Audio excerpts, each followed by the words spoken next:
Step up, step up, step up.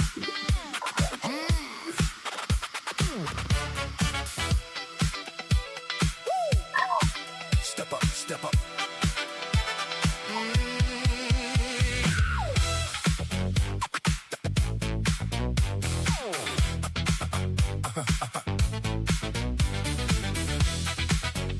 Step up, step up, step up. Saw the screen glow green. Thought I had the code. One tap, one grin. Then I doubled my load. Borrowed time, borrowed pride. Pushed it to the edge with my finger on the slide. Fresh white shoes on a shaky floor. One more click, I was asking for more. Big talk, big ring, thin as smoke. I was dancing with fire and I felt that choke. Heart in my throat, hand on the wheel. I kept saying maybe, like maybe it was real. One more swing, one more spin. The house was smiling, letting me in. Bet it all, bet it all, bet it all, baby. Bet it all, bet it all, bet it all, maybe. Ride too high, burn too fast. Cash in my pockets, gone in the blast. Bet it all, bet it all, bet it all, baby. Bet it all, baby. Now the room went cold when the line turned red. Tall, tall dreams fell down like a stack of lead. I chased that shine through a hungry rush. Found a velvet trap in a glossy crush. Every win got loud, every loss got mean. I was rich for a second, then I split the scene.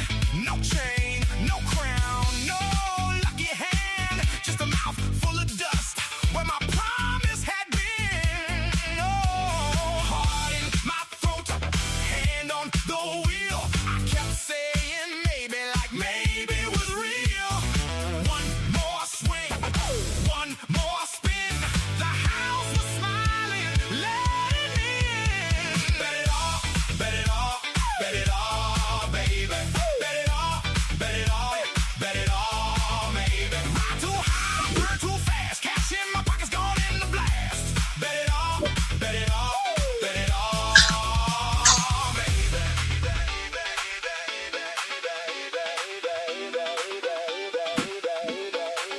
I learned the hard way what hunger can do. It puts on a diamond face, then it runs right through you. One step back, one breath in, a little less thunder, a little more skin. No more craving, no more show. I want my feet on the ground. The real ones grow.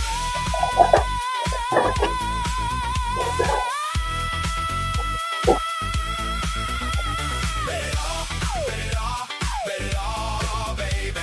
Bet it all, bet it all, bet it all, maybe. Ride too high, burn too fast. Cash in my pockets, gone in the blast. Bet it all, bet it all, bet it all, baby.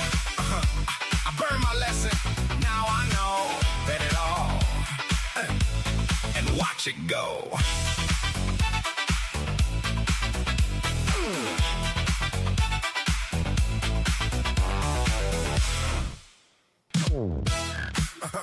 Step up, step up, step up.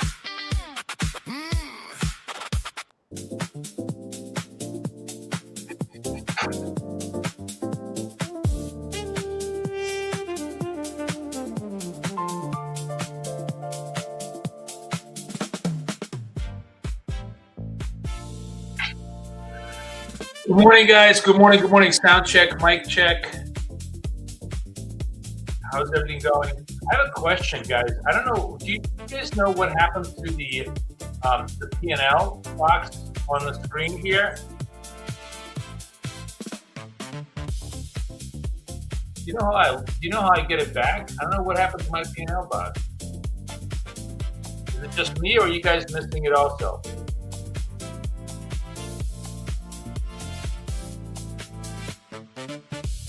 Really? What?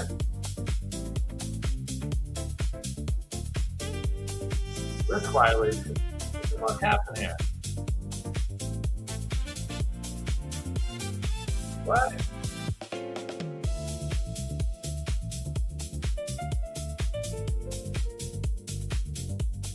Oh man, I think I was using NQs. Ah, Jesus. All right, this account got blown. Never mind. All right, I'm just gonna ignore this. Let's get a new account. I think I just screwed everything up because I was trying to everything. Who's on wealth chart? And is your look at my broker portfolio? All right, I'm gonna get a new 50,000. Wealth charts is back to Apex is back to 90% off.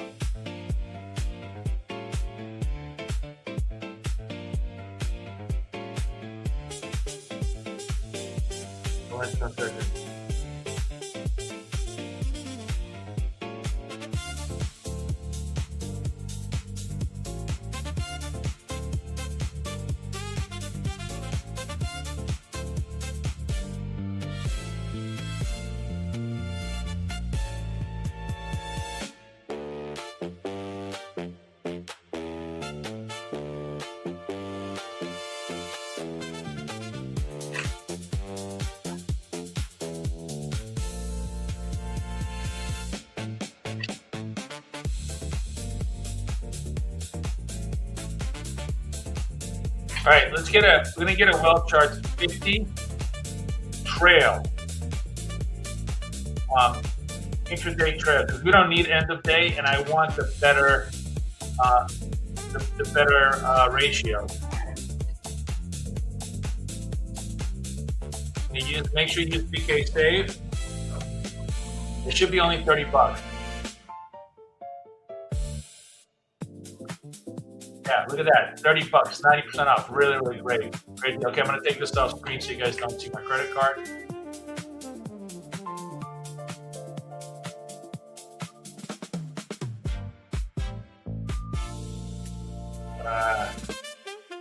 Hold on just one second.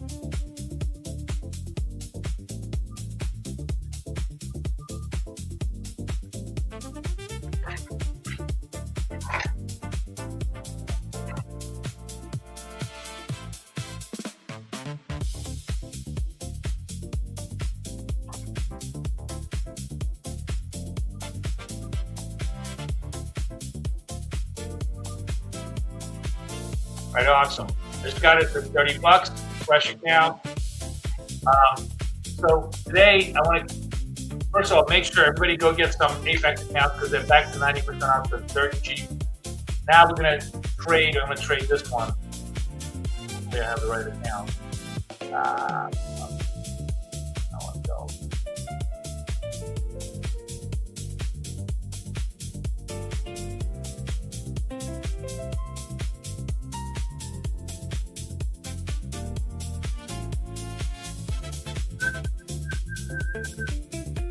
All right, we're going to trade this 50,000.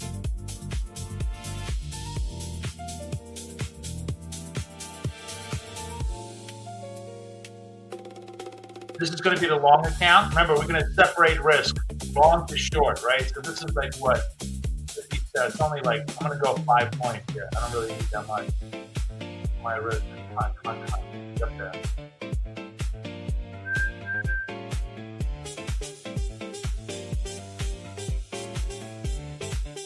Good.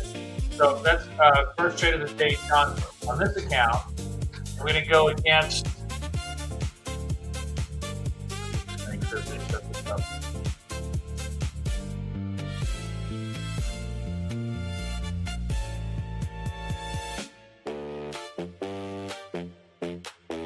I haven't set it up yet.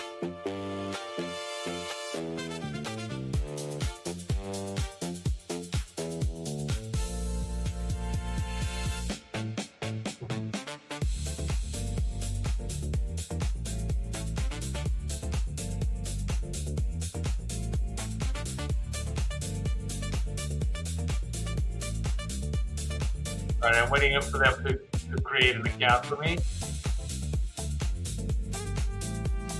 Look at this. See, I don't have the P&L box. What happened to it?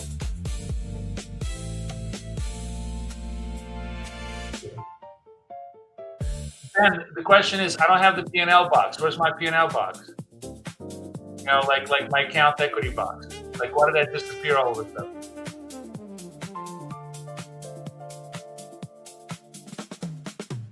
All right, here's the new account. This is going to be the short account. I'm going to trade this one from the short side, the other one from the long side.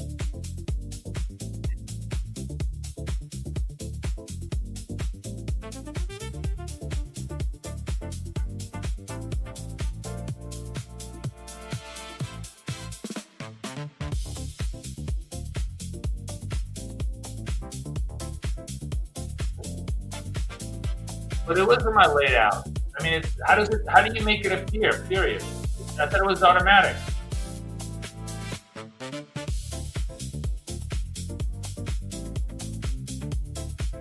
Yeah, I logged out, logged in like 3 times.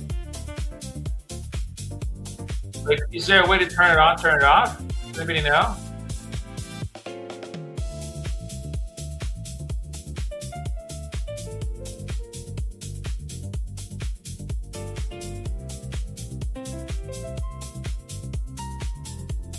What are you saying, Dougie? And it's looking. All right, I pressed 1. Let's see. Account settings.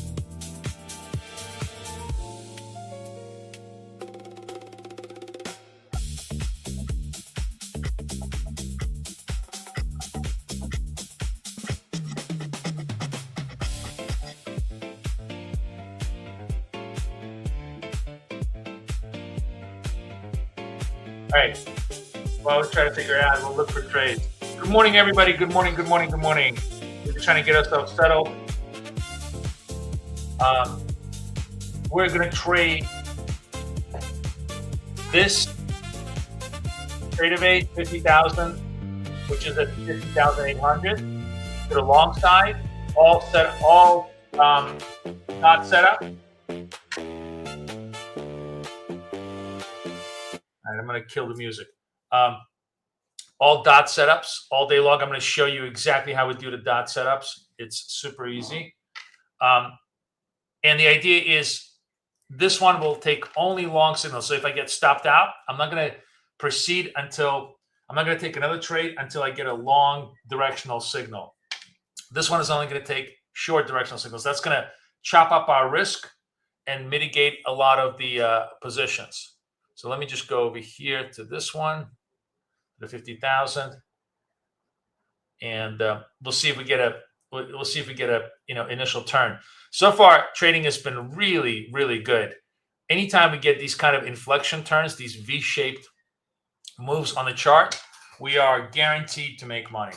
Our biggest nemesis is when these V-shapes get compressed into tiny, tiny little squiggles. At that point, the signals just simply provide false signals. But as long as we have any kind of amplitude, the signals are just always making money for us. So this morning has actually been, if you look at the chart, we love big volatility. Just need to be patient with the signals, and once they appear, they're almost always good either on level 1 or level 2 on the first example.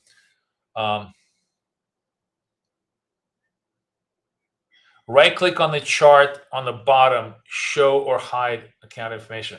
Wait, sorry. Show account information. Oh, fuck. All right.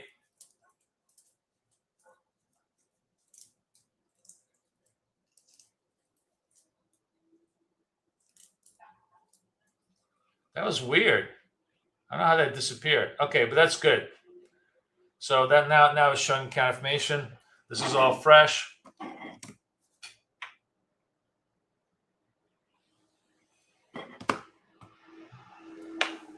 Okay, looking at the chart here, here's how we're going to read the chart. First of all, markets really ramped up in Asia. In London, they've been pretty much correcting and selling off. There was a big dump at the 5 o'clock hour, which I had a chance to trade on my funded accounts, which was nice. Really came in. And then a very sharp V-shaped reversal which is just money for us. We love this because our trade on this V-sharp reversal is we have a blue candle.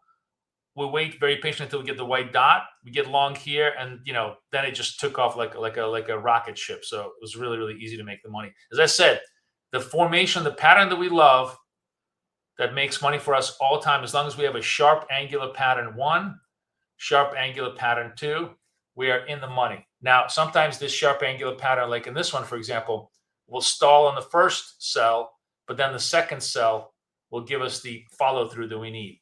So what we're looking for always is the follow through on momentum, right? And where we get completely destroyed is if we come in, no follow through, comes back up, no follow through, comes back up, no follow through, comes back up, no follow through. And there's nothing to do in that type of situation except literally just to wait it out until eventually it's going to burst. So we just have to size ourselves properly and wait for that burst to basically mitigate all of the losses that we have in that situation. I wish I could give you a magic bullet that would always avoid every negative thing, but there's no such thing that exists. What does exist, God damn it, how do I get rid of all this? Hold on. No, I want to just get rid of this. Remove. Oh, fuck. Drawings. Okay, thank you. Jesus. Now this is hide drawings. I want to remove drawings. This is, I want to, where's the, remove objects. Remove 11. Okay. All right. Now I found the right button on the thing. Okay. In the meantime, the thing that we also love is the trade to trend, the turn to trend. This is basically an uptrend on a short-term basis. Clean turn here, clean turn here. Now we're looking for, actually we have a clean turn here that I should take, but I'm a little bit late on it. Hang on a second. Let me see if I can take this. All right. We'll take it with a very, very, very small risk, because remember, the risk is just organic to the candle. So this risk is literally 5 points, which means our reward is going to be like 4 or 5 points. We'll see if we can get a push. We may get tagged out on this one particularly. Oh, we got it done. Nice. So another clean buy, another clean resolution. A quick turn to trend trade, right?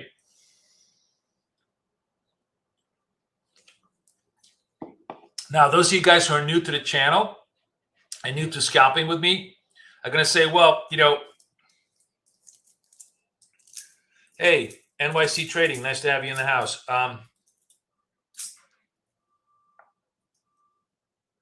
Sorry, Michael, what are you talking about? What's the strat for Chop Fest like this morning? This morning is not a Chop Fest for us. This morning is money in the bank for us. But anyways, some of you are going to be wondering, like, oh man, why are you just making such small trades when if you were in here, you could have had like 10 points. If you were in here, you could have had like 30, 40 points. If you were in here on this turn, you could have had like, I don't know, 50 points, whatever it is that you're marking. The answer is got nothing to do with the strategy. The strategy can absolutely deliver that for you. It has everything to do with who you are and how you trade. I am not a guy who can hold positions for more than a minute or two. Just not my constitution. I don't like it. And my whole strategy is optimized for short-term, short duration, high accuracy trades, right? I make my money a nickel at a time. Other people in the group here do much, much better than me a lot of times by having the patience to come in at the original turn and then holding it, scaling out, and then maybe holding it for more or holding it for 3x, sometimes even 4x their risk. They're going to have a lower win rate than I do, but they're going to have a much higher trade per profit than I do. It's all a matter of personal orientation, right? Jesus, this sounds like an HR course. It's all a matter of personal orientation in our corporation. No, it's basically a matter of style. That's what it is. The beautiful thing is that the strategy can be whatever you want it to be, depending on how you implement your structures. I implement my risk very tight, my reward very tight. I hit it until I quit it, and I just simply, try to grow my P&Ls in that small but consistent fashion.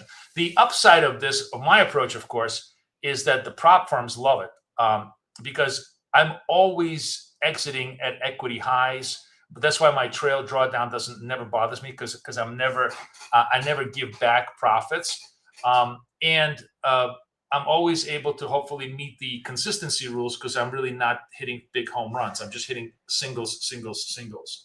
For those of you in North America, I don't even know, there's no soccer equivalent. There's no football equivalent to the baseball single, right? By the way, short signal here, big short signal here, that we're going to go into our short account here, this new short account. How much time do I have left on this account?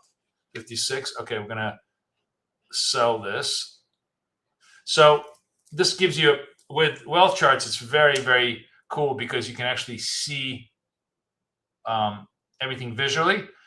Again, the stop is right at the top of this. It's basically the organic candle. It's a 16-point candle. The wealth chart is really beautiful because it tells you the amount of risk you're going to have. So I'm going to put myself at around 70% of risk, around 12-point target, maybe even like 11-point target, and see if this short is going to resolve our way.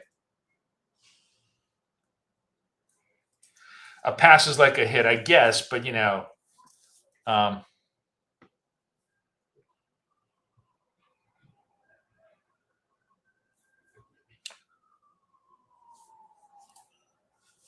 so my size, Kefi, remember, this is actually a very, and so the other thing I meant to tell you is today is coaching day. So those of you who want the indicator and want everything, all the information, all the tricks of the trade, please join me in coaching.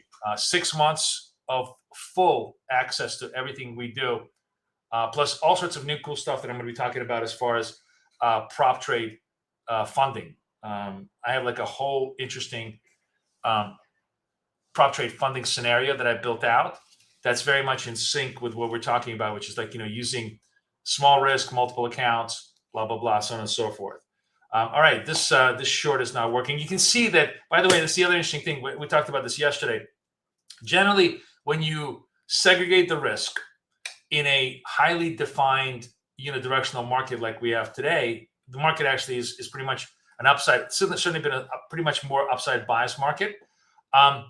One account is going to benefit disproportionately better than the other. You can see the long account has already gotten 2 winning trades, while the short account may start bleeding. And that's fine, because yesterday what we did was the long account gained $800. The short account was basically flat by the end of the day, which is exactly where you want it to be. You can't win them all. If one side is flat or moderately positive, while the other side is hugely positive because you caught the massive directional move in the market, you're a winner. That's the whole idea. Keep one side tight, the other one profitable. That's how you get paid. So we're working both of these eval accounts today in the old-fashioned way. Usually we like to try and do single trade funding, but here we're going to try to trade them the exact same way which we would trade if they were on a funded level, which is just to grow them on a day-to-day basis towards target. I started that one yesterday, this one today. The one we started yesterday is at 5,800. This one is just started getting a little negative, and we'll go from there. Now, I am doing larger size on the evals than I would on fundeds, obviously, because I want to get to my target faster, and I'm willing to blow them up if I don't get to my target faster because they're evals. With fundeds, you're going to be a lot more careful trying to preserve your capital. Hey, astrologer, good morning, good morning, good morning.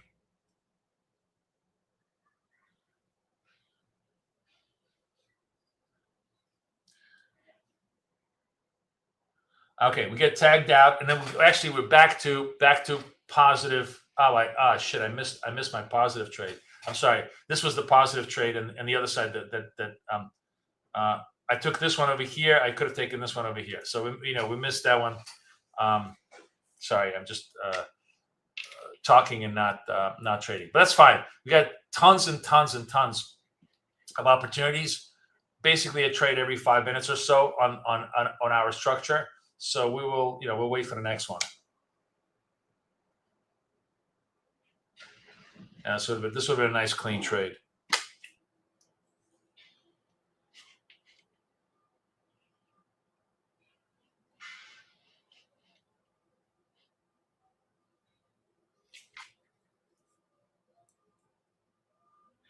Still underneath the VWAP, but making higher highs. By the way,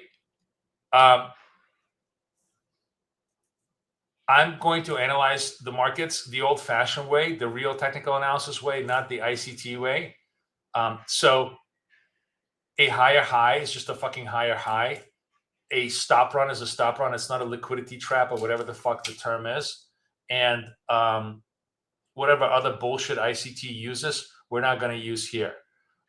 Somebody told me about IFGs, which is what? I forgot what that is. Value zone format, which is nothing more than an inside candle that we look at over here. We have our own very interesting version of a pause candle, which is colored over here, and I'll go through once it prints on the chart. I will show you what it means, and we can do that. Inverse fair value gap, right? I don't even know what a fair value gap is. Because they don't exist. There's no fair value and there's no gap. There's just trading. There is momentum, pause, reversals. Okay.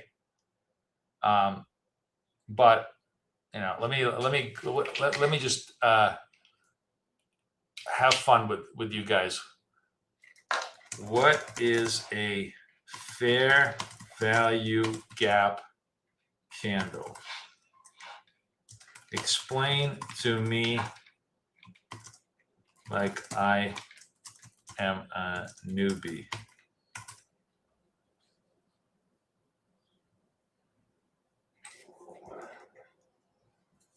Suddenly the price jumps from 50 to 100 so fast, nobody actually had a chance to buy it at 60, 70.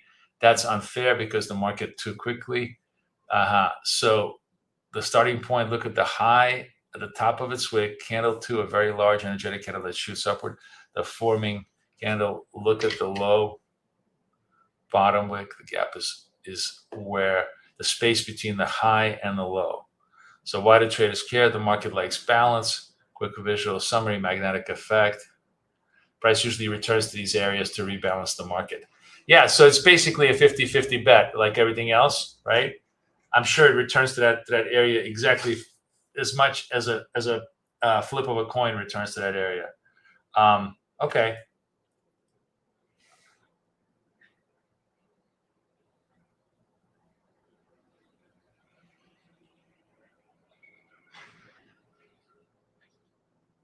It just fair value gap is just higher momentum bursts. So okay. Oh, so we burst here, we burst here, we burst here, and then we're going to return to this level here. Except when we don't. Like we go over here. Okay. Or except when we return to this fair value gap only to break it to the downside. Nice. I prefer to use the actual candle to tell us exactly what's going on. So what's going on right now is kind of interesting. We have a short-term positive move, right? That has seen the buyers stall. The yellow candle is the first evidence of a stall. What is an evidence of a stall on the buy side? When we break the lows, when the candle actually breaks the lows of the candle prior and cannot raise itself to match the highs. So momentum has just completely deflated. Okay? It's a flaccid momentum candle. So when that happens, two things can happen. Two completely contradictory things. One, the buyers just completely lose steam and we start printing red dots and we actually get a turn. So like right over here, buyers lose steam, we get a turn, we start selling, modest amount of selling here. Or a situation that is actually even a better signal is the buyers lose steam, and then the buyers lose steam, and then the buyers come back and take it with a vengeance. And when you have a buy candle after the yellow candle, very, very powerful positive moves.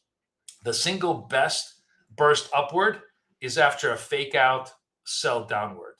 Fake out, sell downward, boom. Fake out, sell downward, boom. In a strong, strong upward momentum, that is the best buy signal you will find.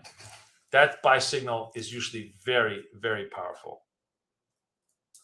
So those of you guys who want to know a little bit more about all of this, let me hang on. Let me just I'm gonna send you the link. Hi, Miguel. How are you? This is the auction theory of trading, which basically oh shit, what can I get there? Why is this? I can't click on this link. Why is this not working? All right, hang on just 1 second, guys. Bear with me. I'm gonna do it differently here.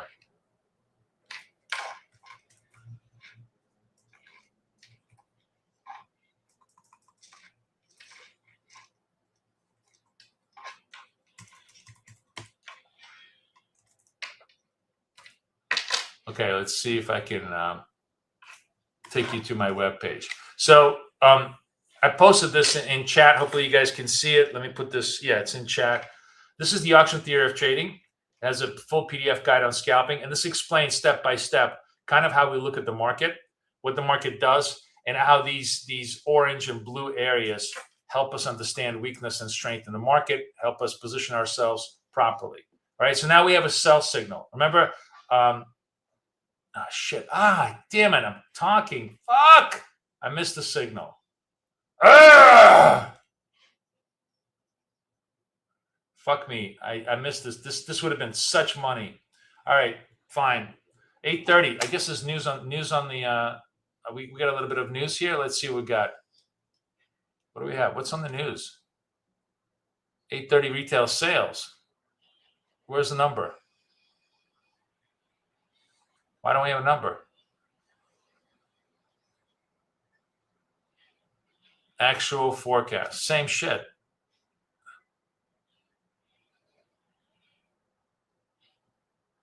Huh.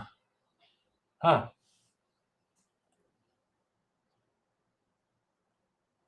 right. No signal on this. Okay.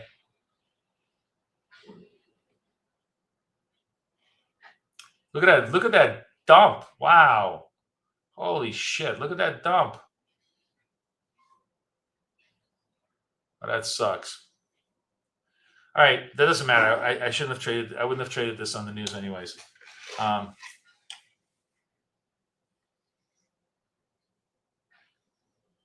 Okay. We'll wait patiently for the next sell signal to go our way. This is going to be for the sell account over here.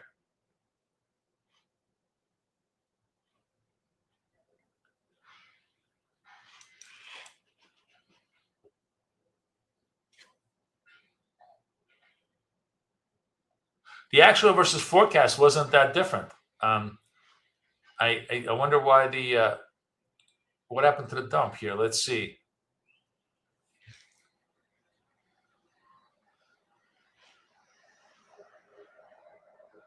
Previous was 1.6. Forecast was 4, so this is a little bit hotter, but not much.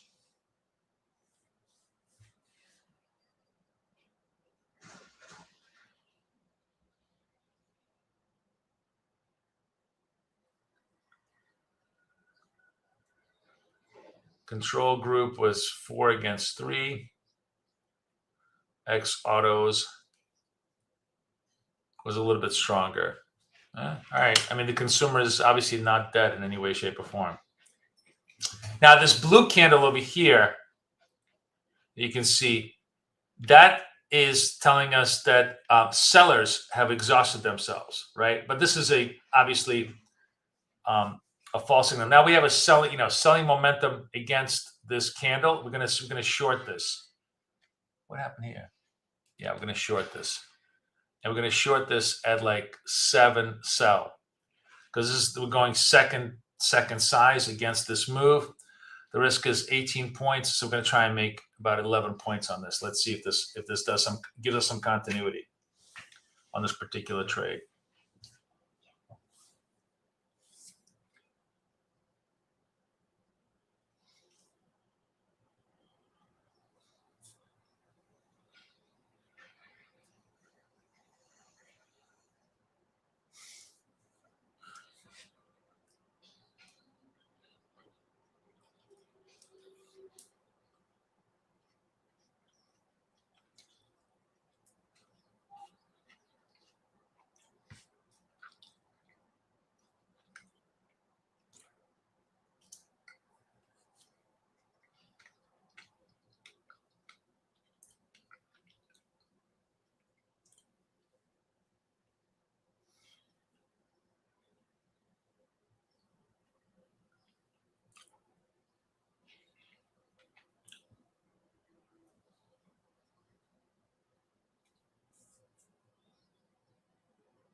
So we're short against the stop over here on this post retail sales trade. Be interesting to see if we have a little bit of continuity or if the market is going to just totally reverse the flow. This is going to be the long count. So if I get a long signal, I'm going to take it in this one. The other one still holding the short. It either gets stopped out on this tick, or we hopefully move it to resolution. We'll see.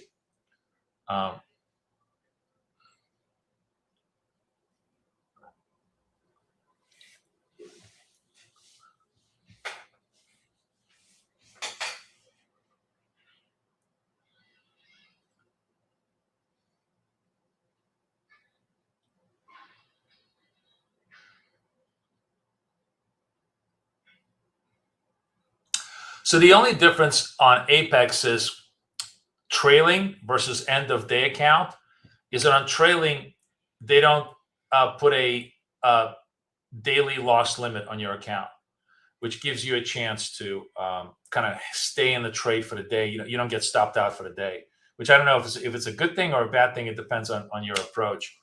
All right, where am I? I'm still just at entry.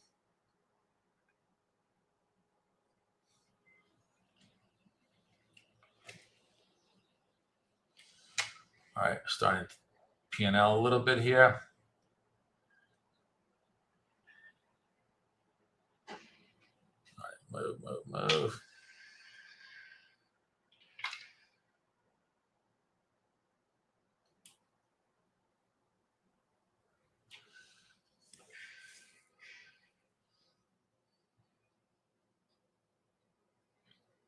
See if we can get the extension to try to hit the target. There we go. Target done, and we go back now to being positive. There we go. See? So the short side is positive. Again, just holding on to the trade as we should have. Could have probably done better. The execution was a little sloppy, but it was good enough. Good enough for government work.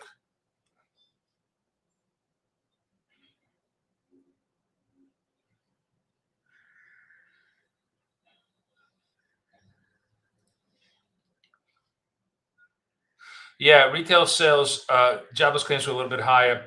Do you have any stance on using the DOTS daily win rate? I have lots of stats, and none of them are of any value to anyone because they're completely personal. What I mean by that is the way we trade this is it's a strategy, right? The strategy is what creates the foundation for success.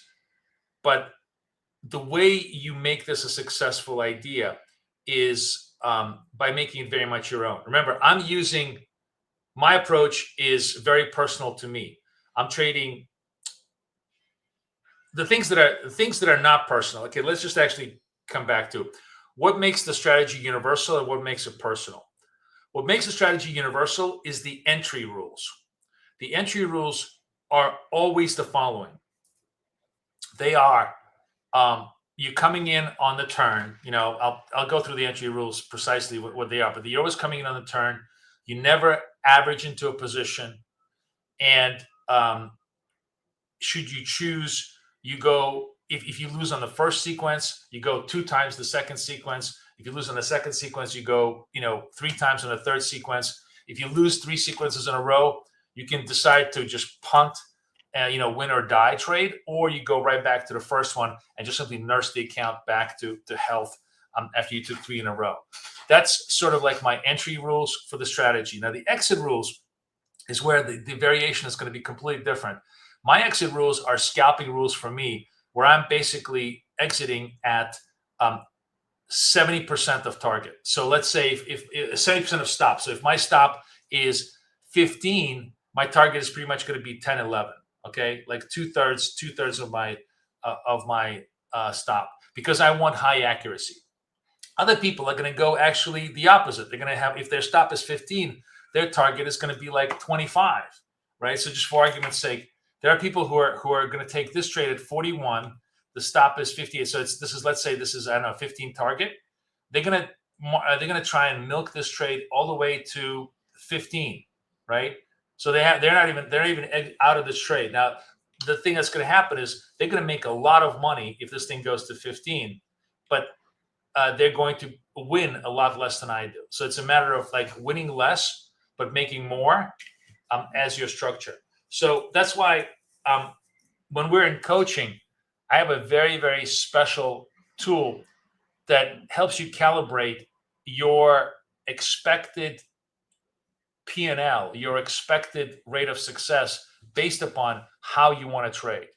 And you really see, you see how even small changes in your approach could have massive differences in end results, because everything is very sensitive to what you're doing. But honestly, none of that matters, because statistics really don't matter. What really matters is behavior, right? I think that's actually something completely underappreciated by most people.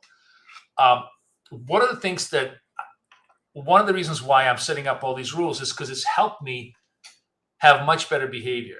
And those of you guys who see me trading for a long time see that I'm doing much less impulsive trades. I'm doing much less, I'm bored, let's just fucking take this trade for shits and giggles. I'm doing much less stupid, let me add to the position trades, which I haven't done that in like a week and a half. All of that because if you can actually run the statistics on your behavior, that's actually an interesting point, is to run statistics on your behavior rather than running them on your results. You're probably going to be doing much better as a trader, much, much better. You're keeping the wrong stats is the answer.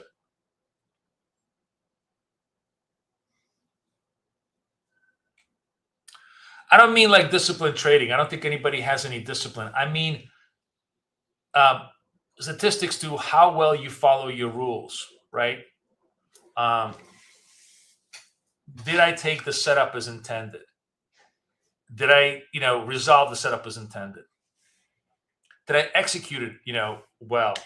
All of those are much better statistics than what the results of the setup are.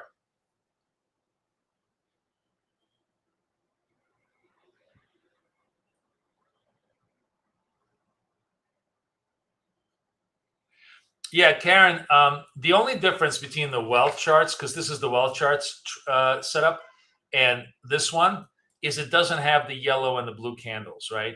And for now, I can't put those in there because we've just been updating the well charts quite a lot. But you don't need them.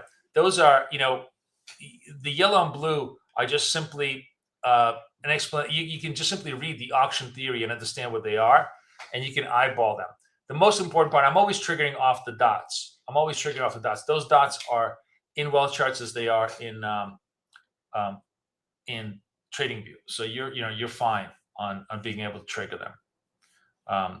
If I can, if we have if Rob opens up the code so that we can update the indicators by myself, I'll be happy to do it. It's not difficult, but it's just for now we can't do the color coding of the candles. But those are not the important part. Remember, the trade.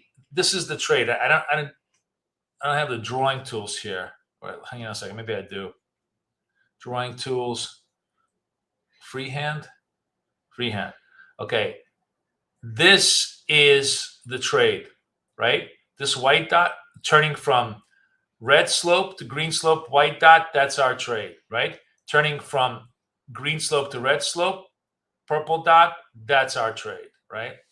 Which, by the way, did not work for 2 times over here. Both of these shorts did not work.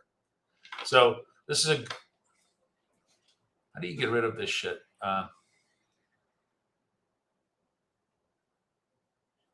This is the other thing. Do you know how to get rid of all of this? Remove. How do you get clean? Oh man. There we go. Delete. Is there a way to do all delete in well charts? Like delete them all at once? Anybody know? So Karen, I hope all my hunting and pecking was useful. What I was going to say is this short failed, and only post news this short succeeded, right? This was the successful short. So just to let you know, yes, the short side is a little bit more difficult, although now it's looking like it's actually starting to pick up pace here. But you could have executed it on both angles.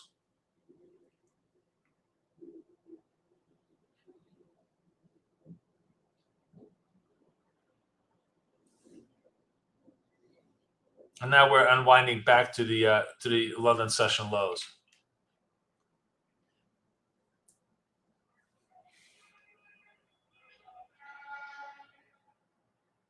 Good morning, everybody. Good morning.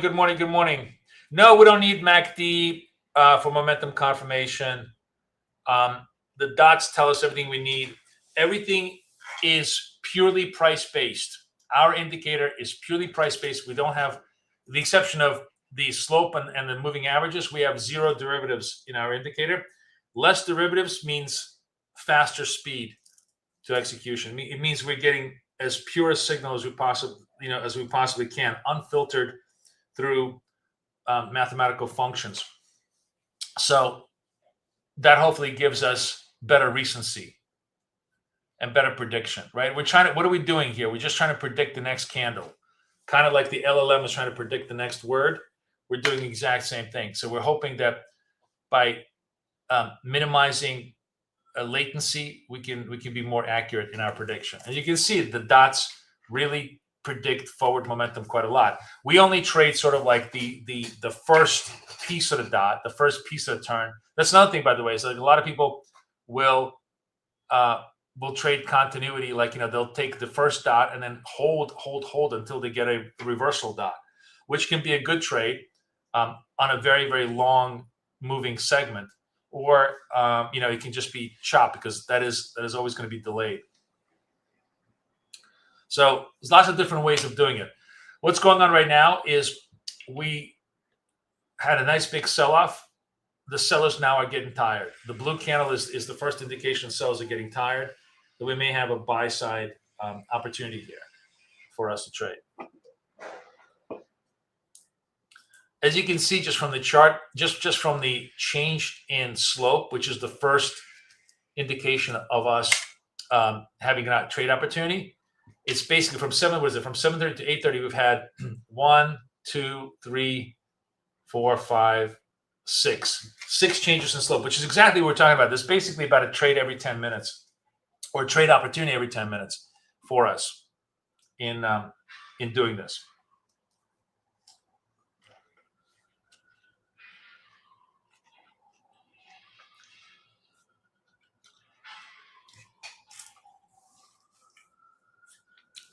Sellers got tired, could not hold the lows. Now, by the way, this is not a bad trade, and I just don't want to go down the route of like, let me fuck around with trades, because I've really been sticking to my setup.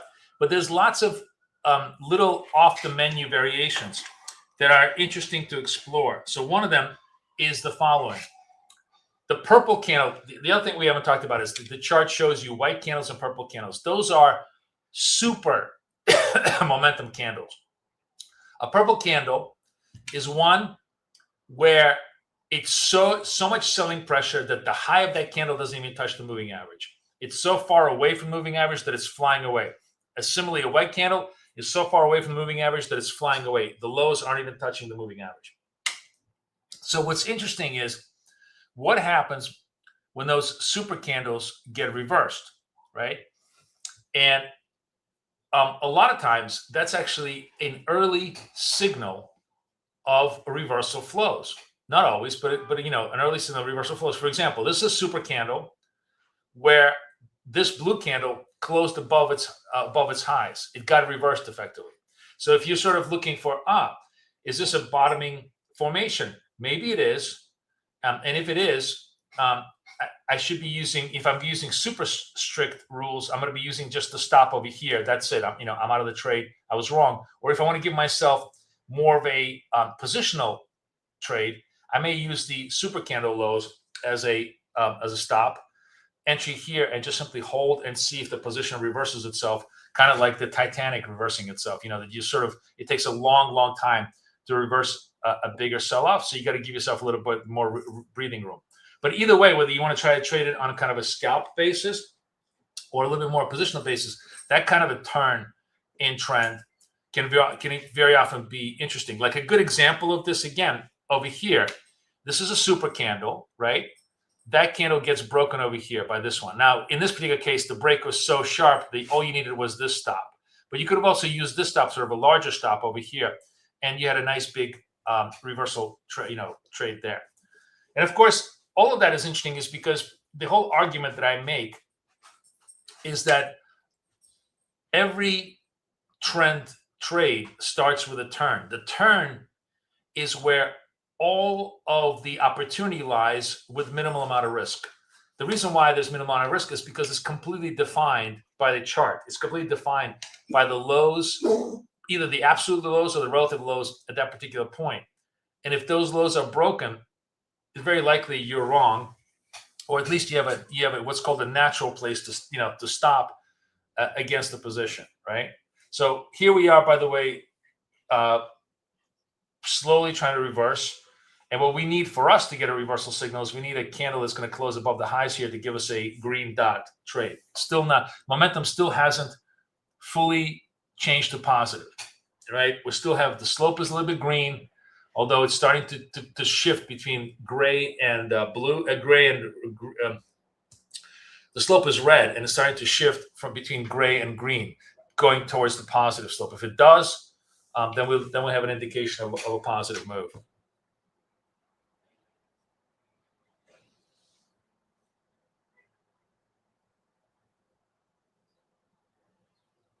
So hopefully that makes sense to you guys. Oh, negative trade, sell trade. This is actually a good sell trade. Let me come in here. Minus, sell. Okay. I'm in this trade. So why am I taking this trade? I like these. I love these reversal over reversal trades. So this is, again, initial opening position. This is just level 1 for us. 12 against about 9. Yeah, that's about right. Basically 0.7 of risk. See if we can get an extension. So here's what happens here that I like to just, basically a reversal is a continuation trade. We're in negative trend below the VWAP, but more importantly, the slope is negative. This blue candle was the sellers getting exhausted, right? And now the sellers came back with a vengeance, right? Red dot, they closed below the lows. So they're back with a vengeance. So now I want to, be back on side sell, because there we go, flatten out and we're done. Because they showed me fresh momentum. They showed me fresh desire to want to take it lower. So hell yes, I'm gonna, how like there's nothing worse than failed expectations, right? So like we're okay. Again, there's 1,000 examples of this. I'm trying to think of a good food example.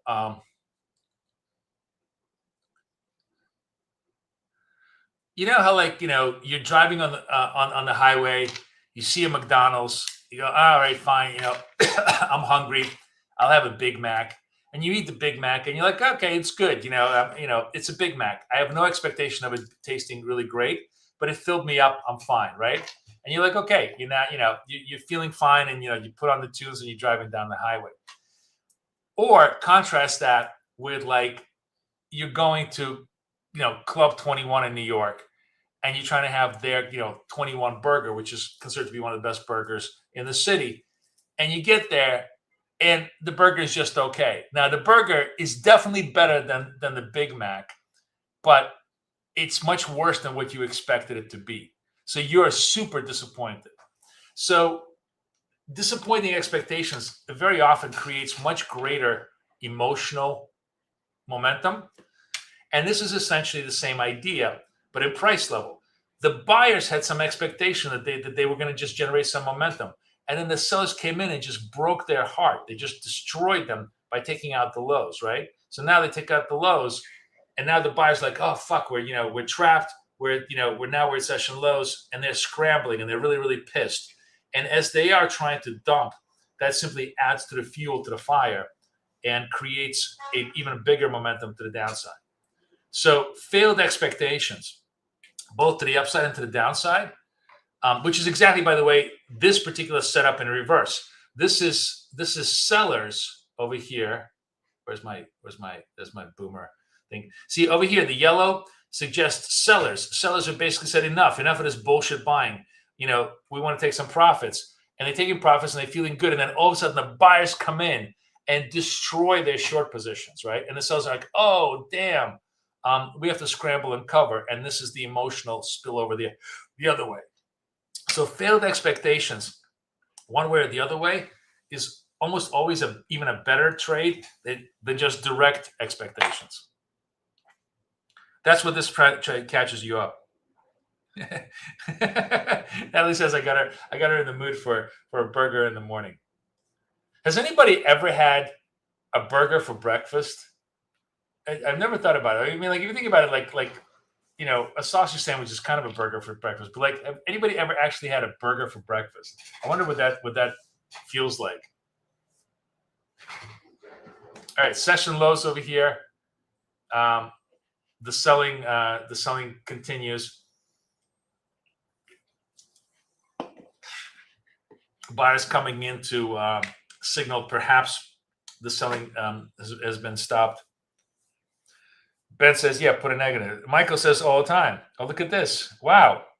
Look at this. Look at you guys. I had no idea. Everybody's saying yes. I've never had a burger in my life for breakfast. Wow. I didn't know that this was a common thing. Wow. Look at you guys. All right. What would be the ultimate burger for breakfast?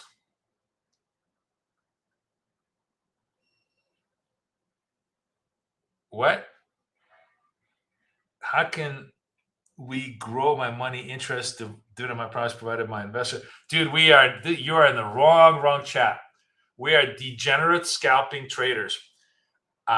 We never think about, this is not the investing forum, and we don't talk about dividends or profits. Have fun with us if you want to scalp degenerately, but you know how like they say the cobbler's kids go shoeless? Is that like the statement? I'll make a confession of which I'm not even that embarrassed about. My wife is an ex-hedge fund manager. So she really actually manages like, the big retirement chunk that she's got really well. I have my SEP IRA money. I'm kind of a moron, for doing this, but I really don't care. I have all that money. It's literally been sitting in a money market fund at Schwabi for the last 5 years. I mean, should I have had it in S&P? Yes, of course. Should I, do I care about, investing? No, I don't. But that's my view on investing.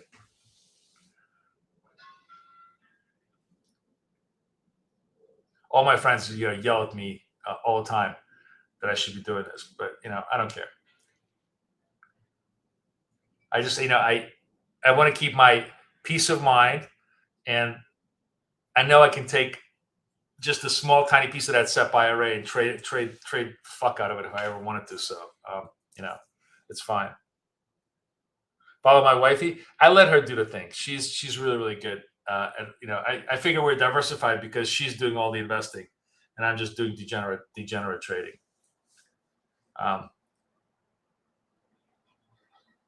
Pizza for any and every meal of the day. All right.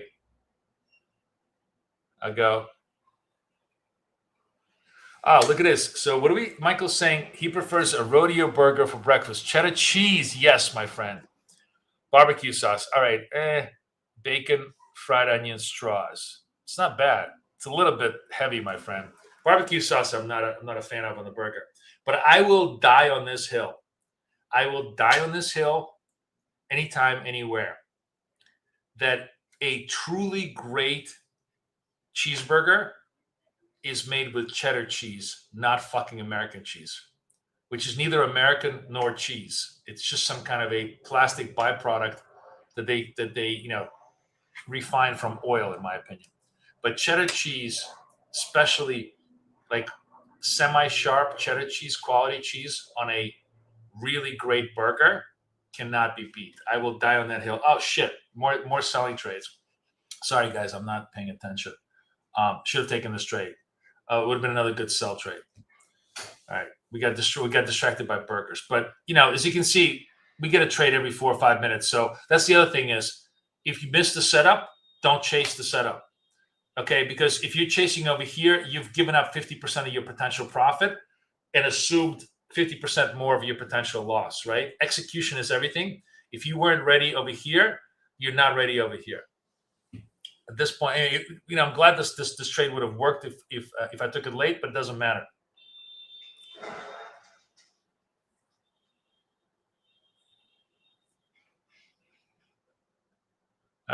Interesting. Burger, bacon, and egg. That's not bad, actually. I could go for that. I keep it simple.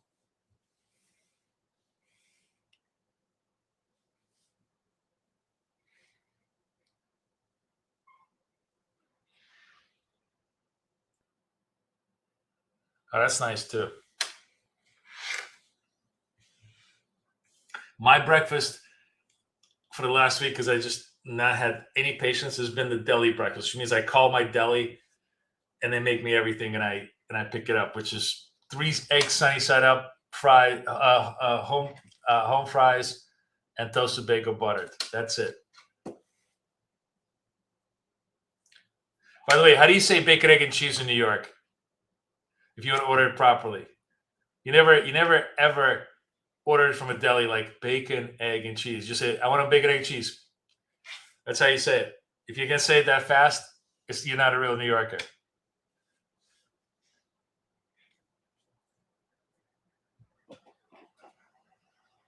Also, what does coffee regular mean in a New York deli? If somebody says, I want coffee regular, what does that mean?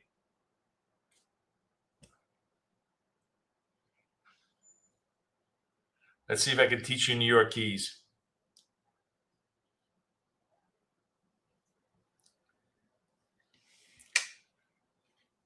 Americano? No. Oh my God. Where are you from, Carrick? Are you a European? That is like the most European thing I've ever seen. That's fucking hilarious. Americans don't even know what an Americano coffee is. No, coffee regular is, first of all, Americans have only one type of coffee, which is drip coffee. By the way, buy signal, 20 seconds. We're going to go long on this one, starting with a 3 size on this thing. If this holds, I gotta see if it holds. So made a double bottom here, buy signal over here, 9 seconds left. Let me see if I can get into the trade. Okay, 4, I'm long. I'm long on a trade. My stop is going to be underneath here, right? So that is a, fuck, this is the only problem I hate with TradingView. 97, so it's about 15. I got to go to 80, 507, 506, 507. That's my trade. About 70% of target. Let's see if we can get it done. If it comes back down on me, we'll just trade the next buy setup.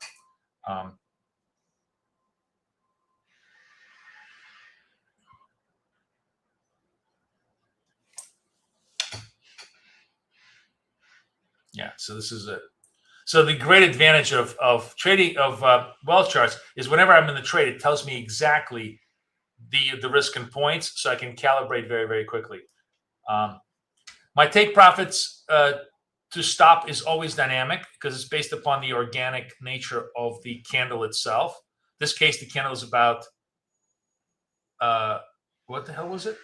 It's about 15, so I'm targeting about 10. Yeah, that's what it is. Candle's about 15 approximately. And again, it's not a game of pure precision. It's a game. You have to be more or less correct in your ratios, because the whole idea is law of large numbers will produce the results that you want. Now, coffee regulated in New York. First of all, all coffee in America is Americano, meaning it's drip coffee. Americano is not even drip coffee. It's I think espresso with water, right? But all coffee in America is drip coffee, unless you go to a specialty coffee place, then you're gonna have cappuccino. Coffee regular in the New York deli is small coffee with milk or cream, generally with milk. Basically, small coffee, milk, 2 sugars. That's it. It's coffee, milk, 2 sugars. That's coffee regular.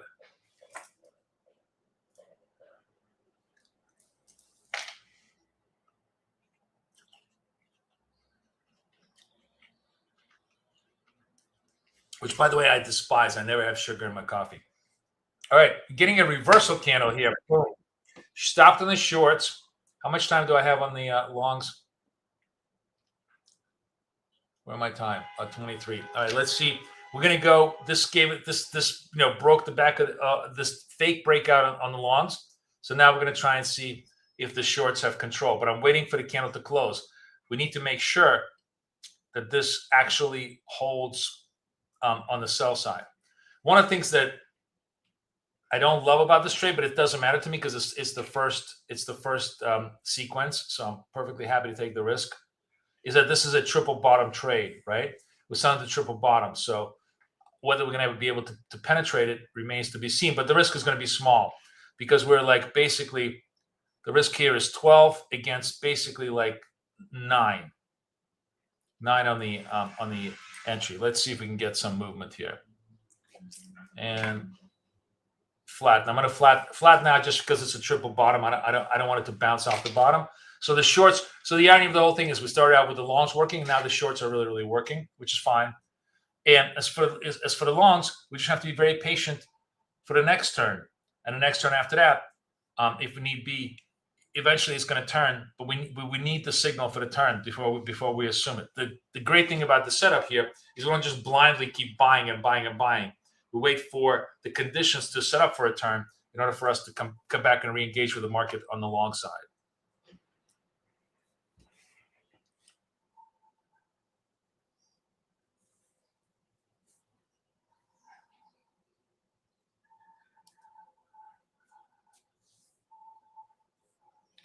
Oh, your wife's from Colombia? Colombian coffee, by the way, so good. When location in Manila trade? What does that mean, Manila trade? When office trade in Manila? What are you asking me, these guys? What are we talking about, guys? Into the 9 o'clock hour, guys. Don't forget, Apex back to 90% off. Go crazy. Go crazy, go crazy, go crazy. Here we go. Here's the link to Apex. Use the BK code SAVE. This is the account that I just started with you guys this morning. We're going to see if we can try to run that nicely forward.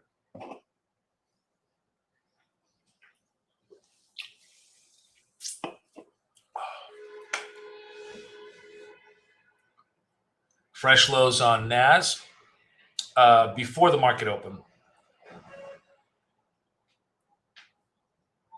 How crazy was it yesterday? Wasn't it? Didn't I was like, oh man, PPI is so hot. The market is going to sell off, blah, blah, blah.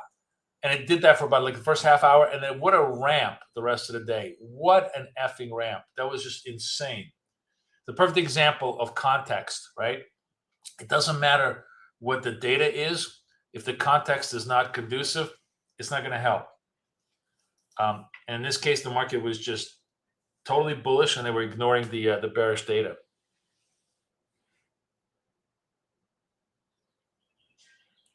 Good morning, Spirit.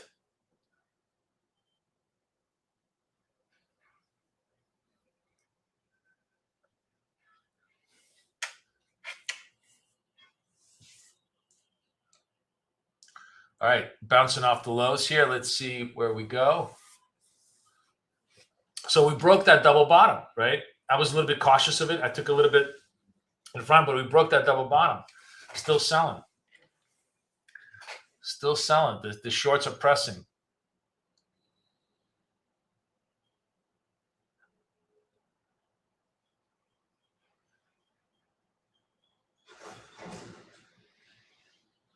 Just want to show you again the disappointment trade, the best trade in the world. Longs, sorry. Here we go.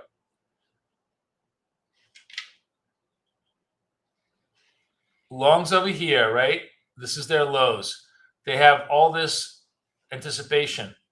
Boom, the shorts come in, hold the lows, break down. Same situation. Longs, they have all this anticipation to the upside. The shorts come in, boom, break their hearts, right? Third time in a row, longs break out, and the shorts completely reverse their position. Boom. There's nothing like shattering your anticipation.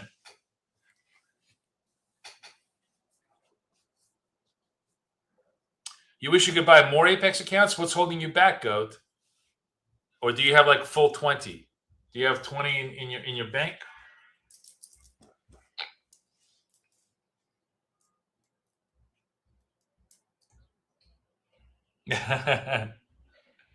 Michael says the Spirit Airlines is being replaced by Spirit Halloween stores.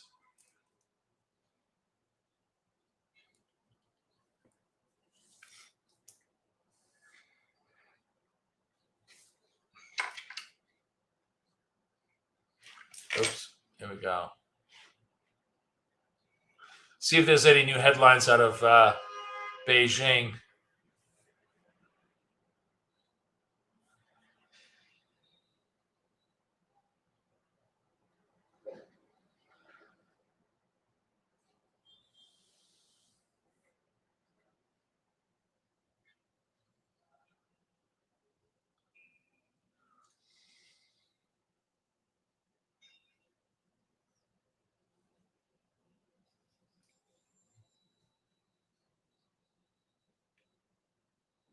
All right, not much on the in the headlines here.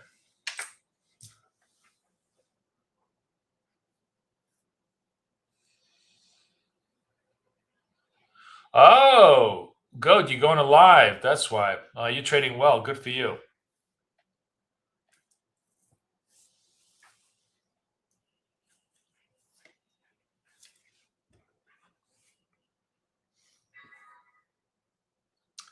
More selling. I would love to sell this, but it is. This is another great disappointment trade, but it's not part of my turn trade, so I'm going to hold off on this. It's probably actually a pretty good trade, but I'm going to hold off on doing it.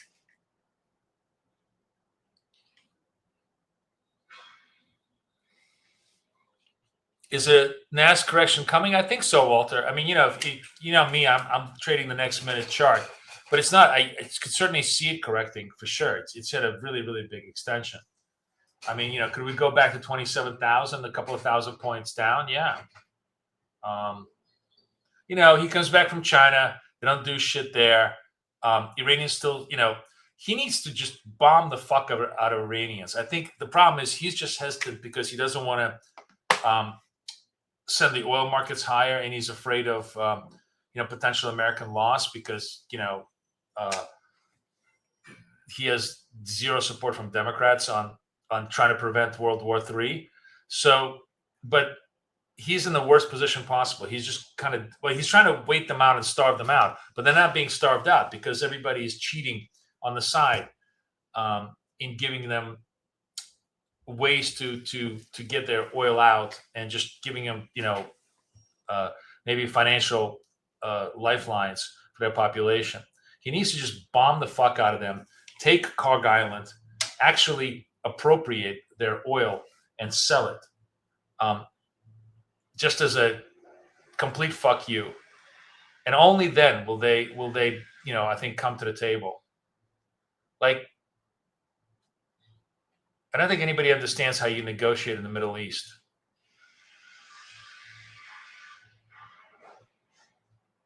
But so that's a long way, winded way of saying, yeah, it makes sense to me that we could have a correction.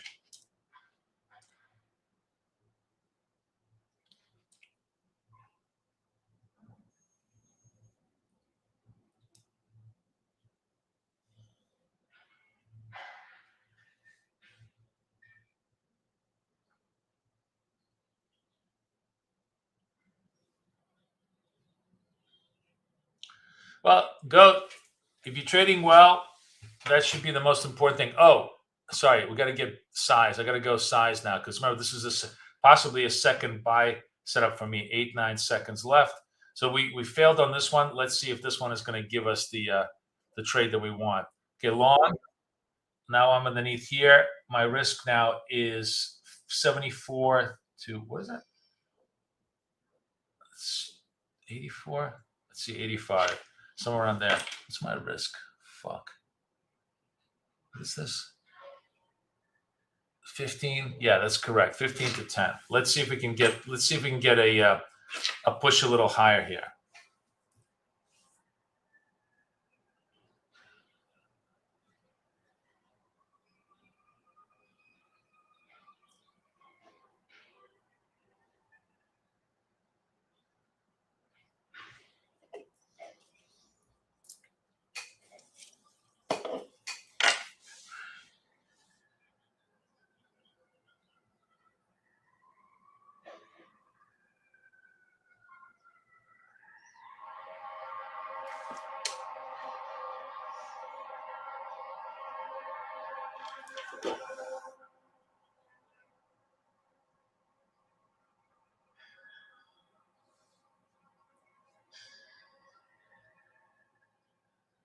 Shaw just says we're going to go from London lows to London highs. He's looking for the big, big swing all the way up here. Maybe for the end of the day, that might be the play. We'll have to see.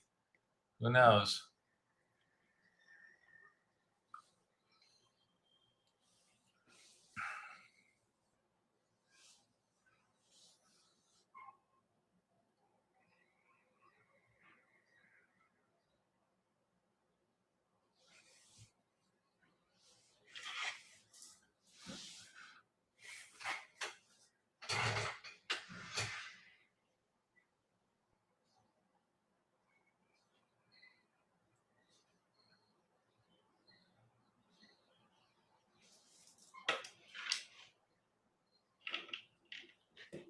I just missed my target. All right, we'll see.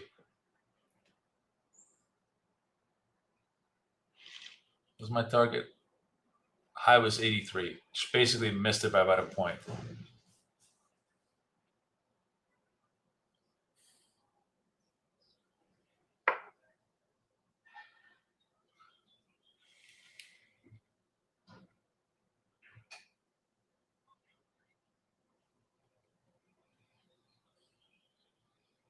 Really?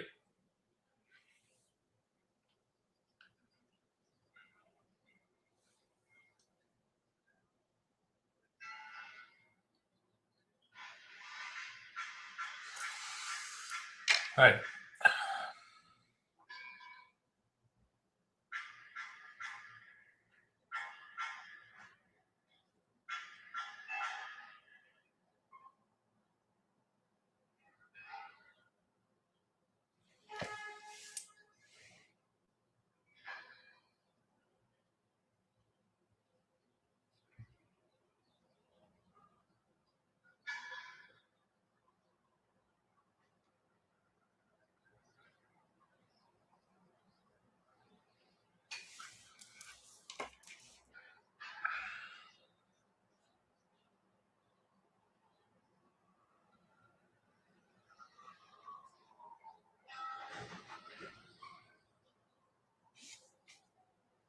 Got about 10 minutes to the open, actually.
Buyers getting tired, which means the sellers are starting to come back. Might have a sell side opportunity for us on the other side if this doesn't work. Or what would be a really great scenario, we'll see, is if this pause candle gets completely erased and the buyers come back with a vengeance, we get a break of the highs of this pause candle. And we might get a little bit of momentum move to the upside. That would be great. We'll see.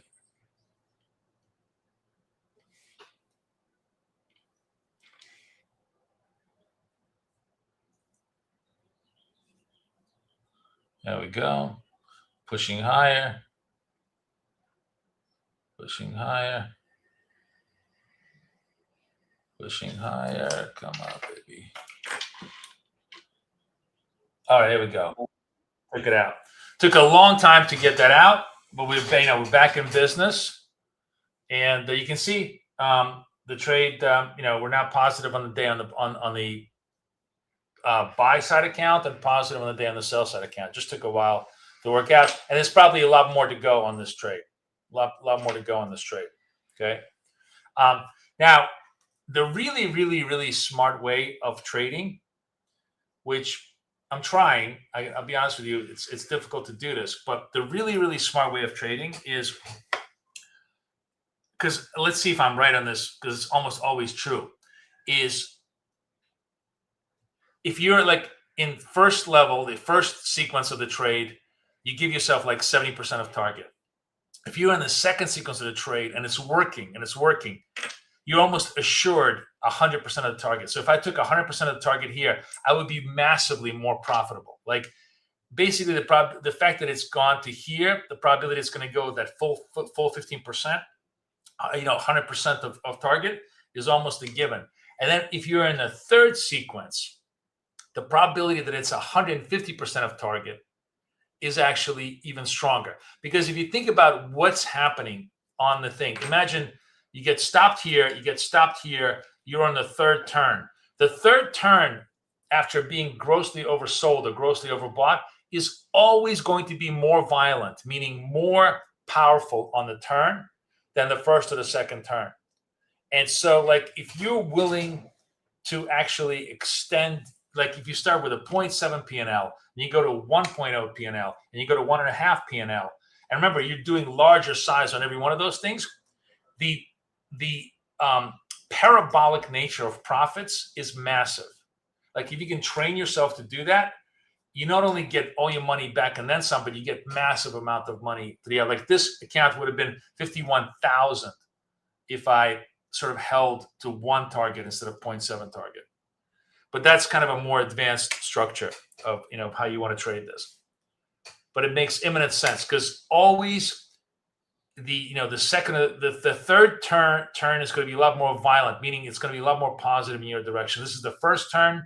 It's good for like 7 points. This is the second turn, and it's good for already 15 points. You see that?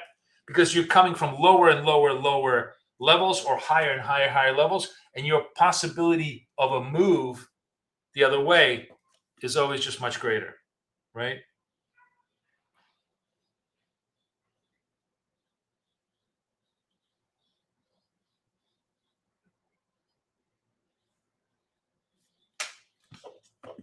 Everybody vibing me on all of this? You guys understand what I'm saying? Give me a +1 if you're understanding the kind of parabolic nature of the recovery process.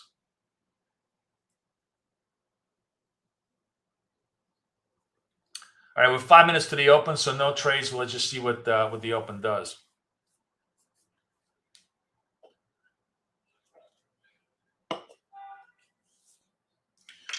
I'm just gonna go get some soda, so I'm gonna take myself off camera for a sec, guys. We'll play a little bit of tunes for the next 5 minutes, and you'll enjoy yourselves.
All right, we're back for the market open.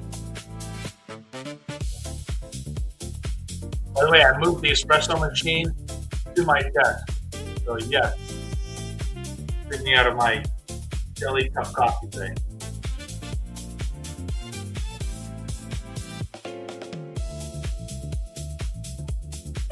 back to selling. Market looks like it wants to dump lower, so we'll see.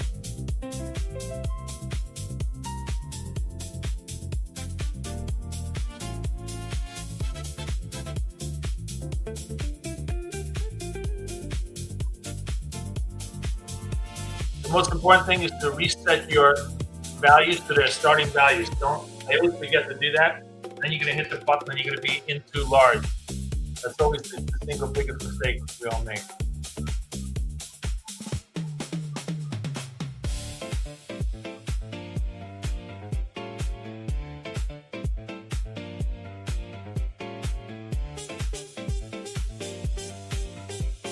All right, market open. 1 minute.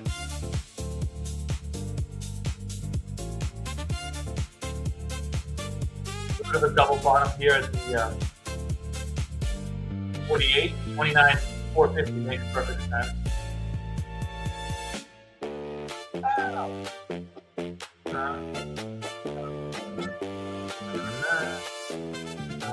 right, we'll cut the music.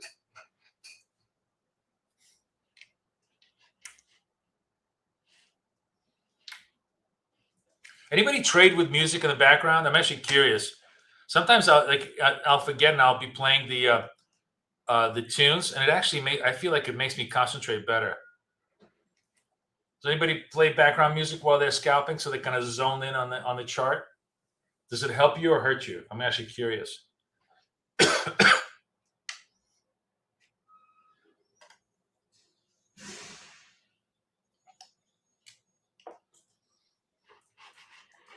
So, Carrick says yes. English says no. Keeps him relaxed. Yeah. Ben says he has news on. News is just the most annoying thing in the world. What do you watch, Ben? You watch CNBC? Okay. I want to show you something here. That's kind of interesting. This is how you can use dots to just do classic technical analysis. So we have higher lows, right? Market finally opening up 9:30. Very, very lame little opening bar candle here. But interestingly, maybe we go higher, right? And if we do, this comes in as a dot, that's going to be a higher dot. Let's see.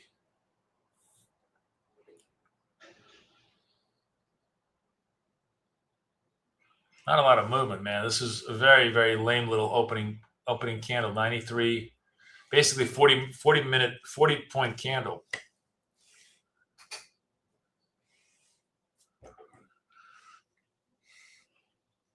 Question is, what is my outlook on trading with electronic extended hours off for less noise in relationship to EMAs? Well, all we do is trade noise, right? So I guess you could call us the noisemakers. I love trading off New York hours because, again, my risks are smaller, right? Like here's a good example. This is a trade that I will not take. Why am I not going to take this trade? Because it's fucking massive risk. It's 54. It's a 50-point risk, right? Why do I want to take this trade? Why do I need to take this trade? Well, you know what? I changed my mind. The beautiful thing about the 50 account is I can just go tiny little size. So fine, if this prints, I'll just do one account because one candle, but it's still a big risk for me on the candle side. But okay, but that's fine. Let's go long. All right, we're long here. Ah, shit, it's not even 10 o'clock. I'm rushing a little bit. But this is a ridiculous risk if you think about this, right? My general risk always is, I'm just going to close it out. Close it out. Come on, get out. Thank you. So not bad. We made a little bit of money while I was yapping around, but this is the only way you could consider taking this trade. On a 50,000 account, my starting size is 3 micros. So, and I don't want to risk more than 20 points, right? So if you kind of normalize that, that means I can afford on 1 micro to risk 60 points, which is basically where I was. And I took, that for about, a 20-point target, whatever that was, very, very quickly, because when these kind of candles run, they can retrace just as quickly. So that's, you could do that if you're on a 50 size, because you can just minimize your position. So that wasn't bad. It contributed to the P&L. We're getting close to the first 1,000, which will be good. I mean, I'd like to be able to do, if I can do 1,000 within 2 days, that means I could projecting, and again, this projecting, could try to make target, which is 53,000, in about 6 days or about a week's worth of trading. That's idealistic, but at least it's reasonable kind of structures in this particular situation, right? On the other account, we're we're up $1.29. I'd like to be able to get up to $300-400 today. We'll see where we're at, but that's the way we run both of these accounts. Okay, so now I'm probably going to go to 2 size, because again, the candles are pretty big, and if I'm going to participate in them, I don't want to get larger.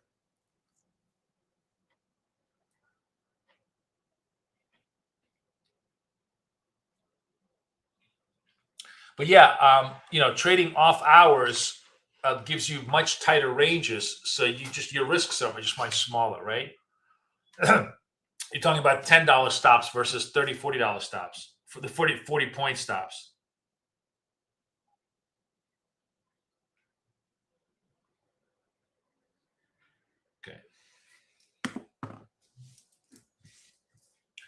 Astrologer was right. From London session lows to London session highs, they just totally ramped it up.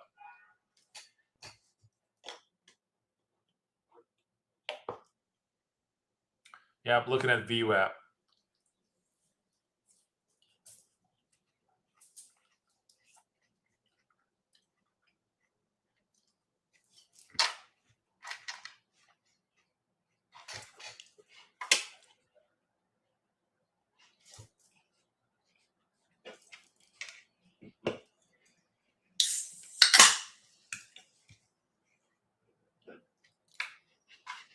So again, this is kind of a cherry-picked example, but it's to my thesis. The third or the fourth turn is going to be a lot more violent to the upside, right? This has no bounce. This is a small bounce. This is a medium bounce. This is a massive bounce. And in a perfect world, imagine if you were 1 on this one, 2 on this one, 3 on this one, and 4 on this one. If you're if you're the largest size with the greatest profit potential, you've put yourself into a very successful spot. That's the whole that's the Boris way of scalping in a nutshell, right? Largest size at the biggest possible profit. If I can get myself into that, you're golden.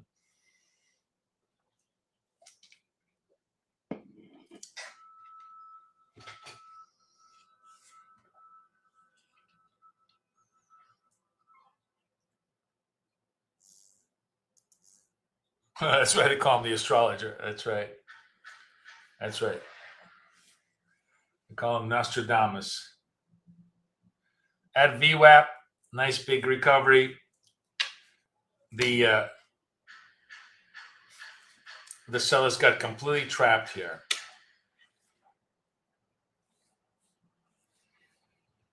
Unfortunately, we don't have anything until the setup. This is all like very, very lucrative profits for people, but for us, we have to wait patiently for our setup. So we don't have the setup yet.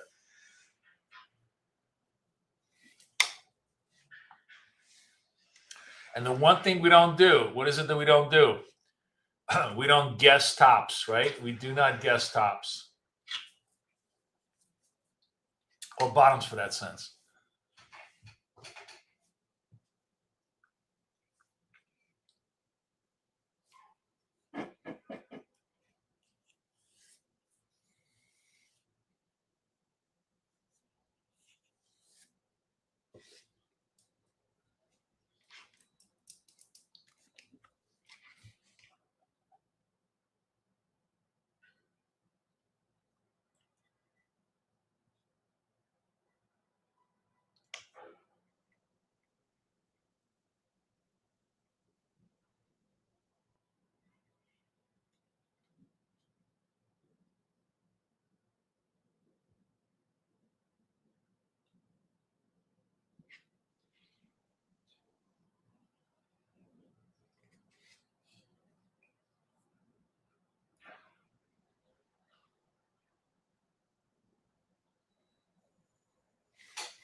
Big pop. Sometimes I always like wonder, maybe we should just maybe we'll do that tomorrow for Friday fun day.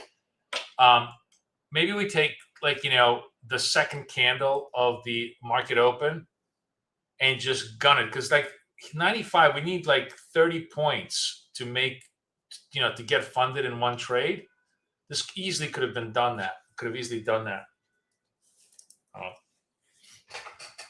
Maybe we'll take two $50,000 accounts tomorrow, or even like two $25,000 accounts tomorrow, and run them, one on ES, one on Nasdaq, and see if we can get it done.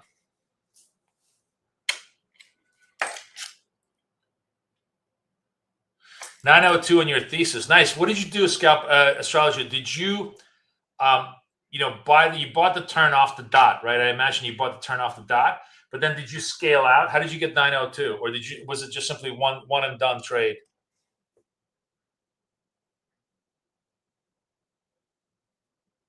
Yes, Carlos, you want to use the BK dots only, not the BK scalper. That's correct.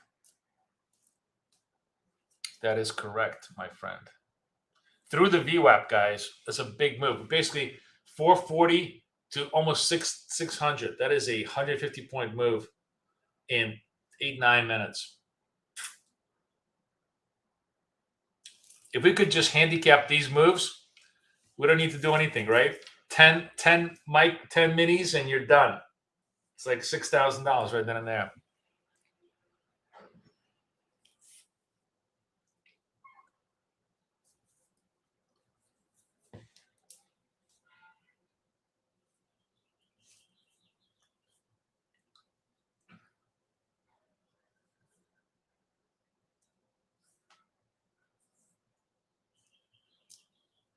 Okay, first sign of weakness on the buy side, the little yellow candle, right? We're looking at that.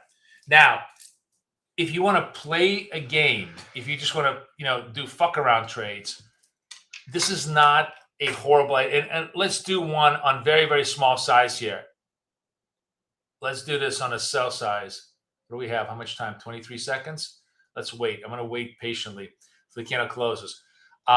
I'll explain to you why this is a good probative trade. It's definitely not a good trade in our setups, but it's a good probative trade. We got about 11, 12 seconds left. If I'm going to take it, I'm going to take it against this low here on just a tiny little position. Okay, short here, bat, come on over here. And my stop is going to be on this is just a single contract. So 13 against 10. So this trade is probably going to kill me, which it very much deservedly should, because it's a probative trade. You take it. We actually have a nice buy. See, I get totally stopped out. This is just a complete reversal of my things, as I thought I would. But I'm willing to take in a tiny little trade on the assumption that, excuse me, you've had at least 3 white candles prior to this yellow candle. That tells you this massive buying. So maybe this is the pause that turns, but usually it isn't. Usually it's just a pause here. I'm going to go long on this particular trade here, because this is a buy reversal for us this way, right over here. Let's see if we get a little bit more extension on this move here. Let's see, there's my stop over here.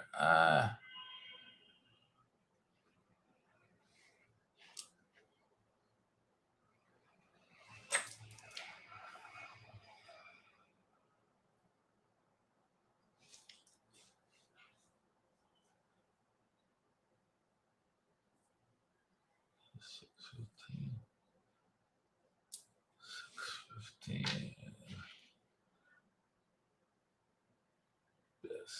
615.75.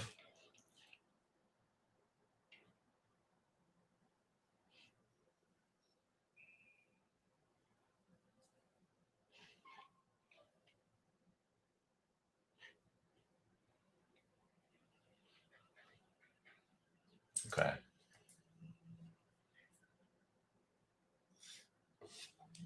Come on, pull it, pull it, pull it, pull it, pull it, pull it, pull it.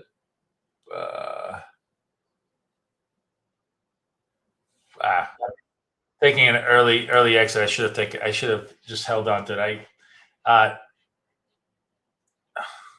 Now of course it's going to run. Now it's going to run. I gave it up too early, but fine. That trade was the classic. Let me disappoint you.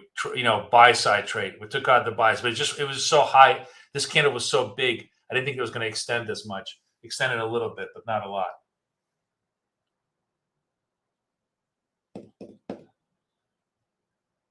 You think you're going to 30,000? Oh, I'd love to see us go 30,000. I don't think it's going to be today, but maybe. NASDAQ 30,000 would be something. Anyways, we keep pushing. So again, taking that little short is basically almost a sacrifice to the gods. Stupid idea, because what the real short is when you get the yellows followed by a red break. Only then do you have some confidence that we've exhausted ourselves. This is still a continuity trade. And right back to, by the way, London highs, as astrologer was calling them. So we pretty much completed the circuit from London lows to London highs, as the buyers keep driving it higher.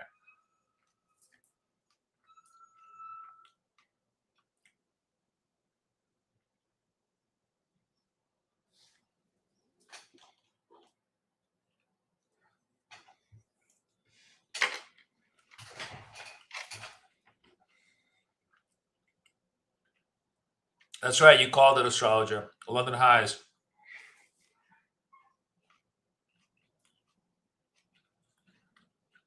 Fresh highs. Nice job.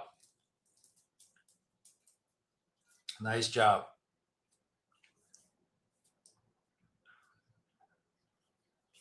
Really big moves. Whoa.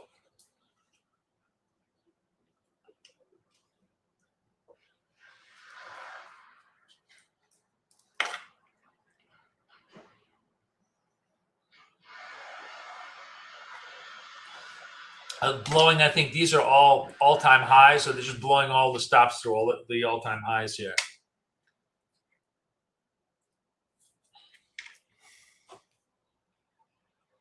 We're going to stay patient and wait for the buying frenzy to subside and give us a turn signal if we can get one.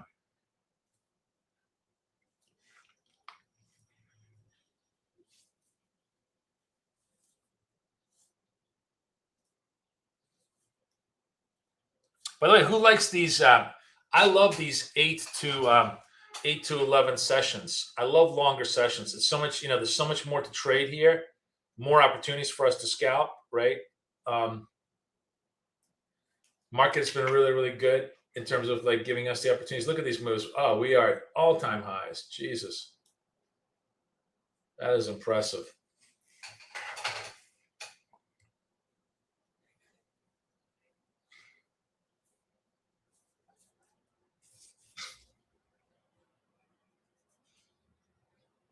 Yeah, where are the Asia highs?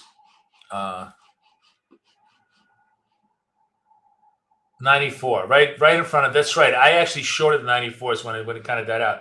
It's almost at 27,000. They really want to take it to 29.7. Let's see what they want to do here.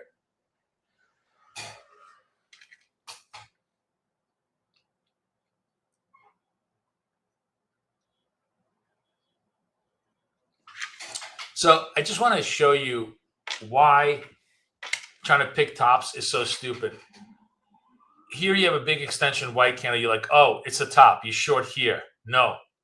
More white candles at fresh session highs. You're like, no, it's got to stop. You got to turn over here. No. More white session highs. No. You don't need to call tops.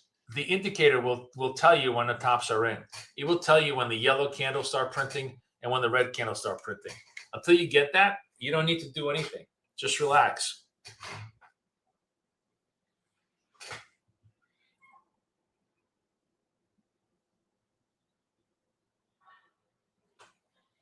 Yeah, we all chicken out.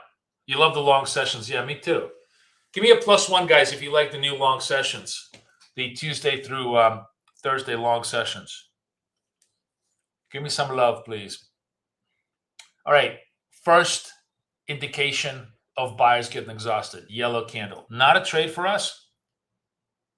I mean, you know what the fuck? I'm a glutton for punishment. Let me show you again why this is probably a stupid trade. But again, I can do this because I'm at one size. I'm at one size. I got about 25 seconds left. I can do this against session highs and just see if I could actually get in early on my sell. But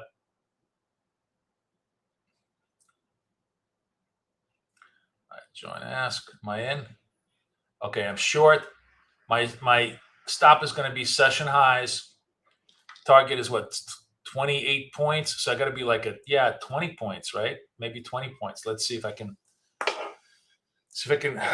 recover this position.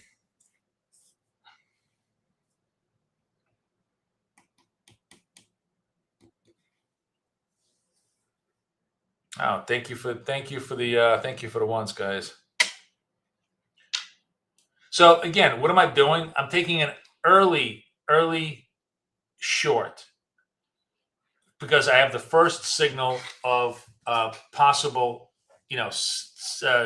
buying pressure. But it's almost likely going to just completely stop me out. Like again, I'm almost certain to get stopped out right there. Boom, just eat another stop out. This is just almost like a great example of what not to do, right?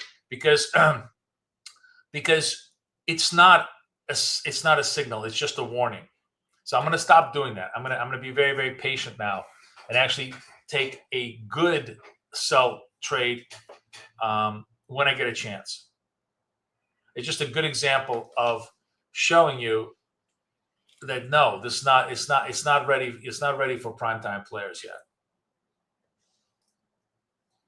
We're still pressing higher, and it looks like Astrologer was right that they want to take it all the way to the 2700.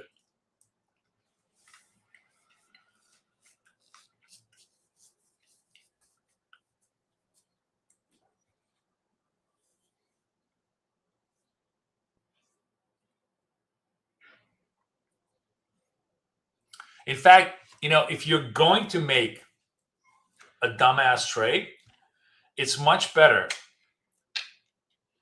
in these strong parabolic moves. It's much better to buy the yellow than it is to sell the yellow.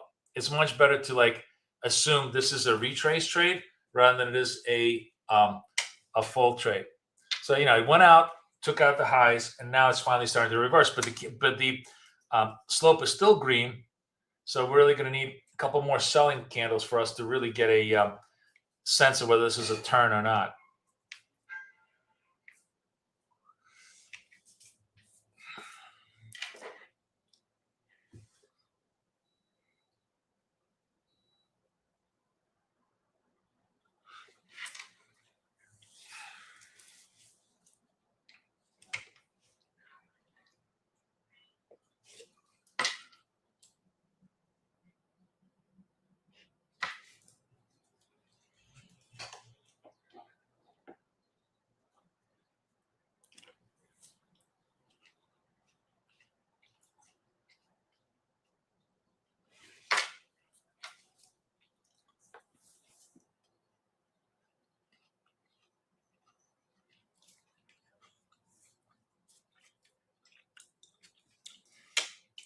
All right, starting to show a little bit of weakness.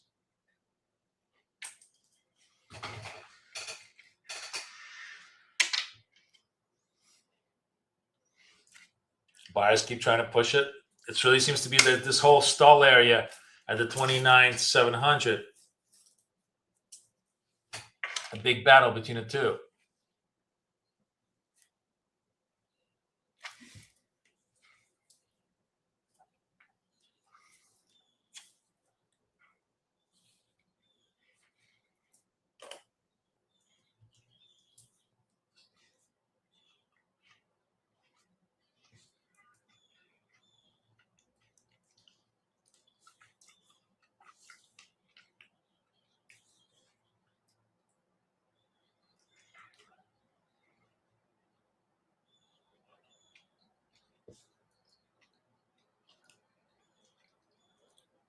Slope finally turning red. Right over here. This breaks the lows. That's going to give us a signal. If it doesn't, we're going to be very, very patient and wait for the candle. Let's see. We'll switch over to the short account and see if we can get some structure on here.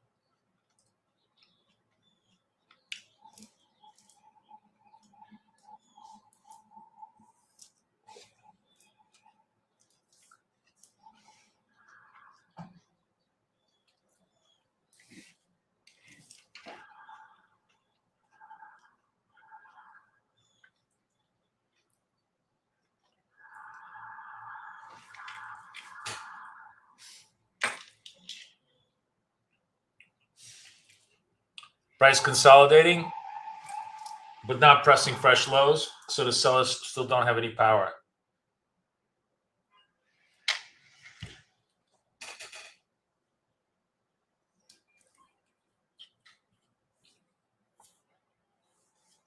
All right, starting to show a little bit of lows. 22 seconds left.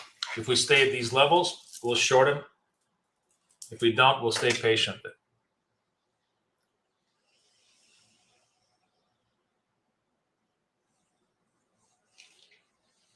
All right, we are short at the highs here. Trying to target maybe 20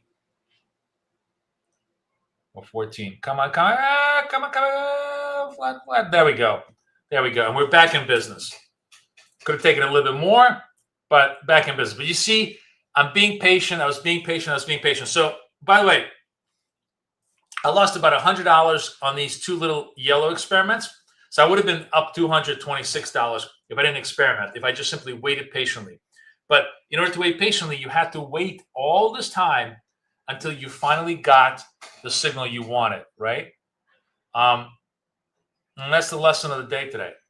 You could have made a lot more money if you're patient. It's still, not bad. We're up on the short account, and we're definitely up on the long count. The long count, I'm going to try and take the long count to 51,000 today. A little bit later in the session, maybe for myself. But overall, very good trading in a sense that we stayed as close to plan as possible, right?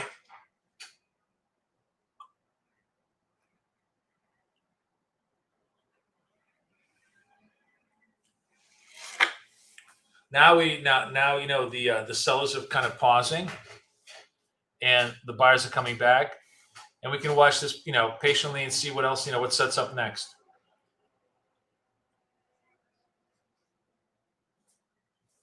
But it's pretty cool, right? It's pretty cool when you follow the plan.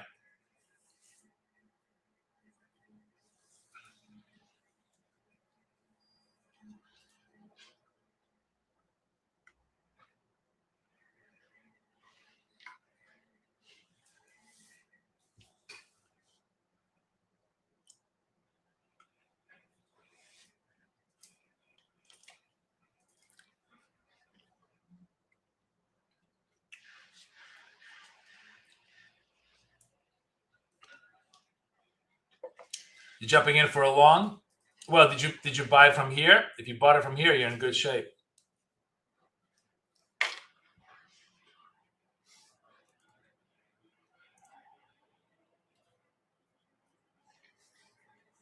I'm trying to stay disciplined. Wait for a white dot for us for a true long instead of what I call a weak long. This is a weak short. This is a weak short. This is a true short, right? This is a weak long, and then we'll see when they get a true long. More selling over here. 17 seconds left.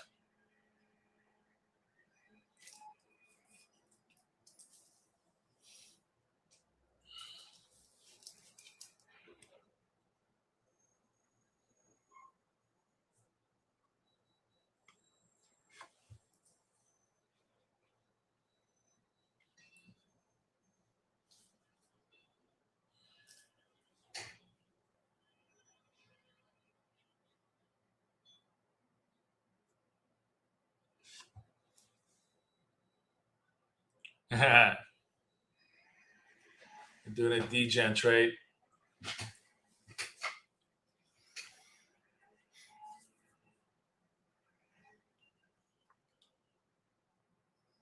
Yep, there's the short to the downside, taking out the 2600. Nothing. We don't have a long turn yet at all. Basically, it's like a short continuation. I could have taken this continuation trade. I was just I was on the wrong chart by the time I kind of realized that it was too late to switch around. But yeah.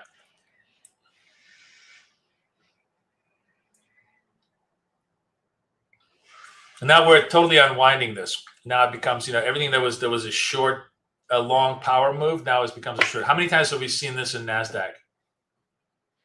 And if you're like new to trading, you think the whole market is manipulated against you. And you'd be correct.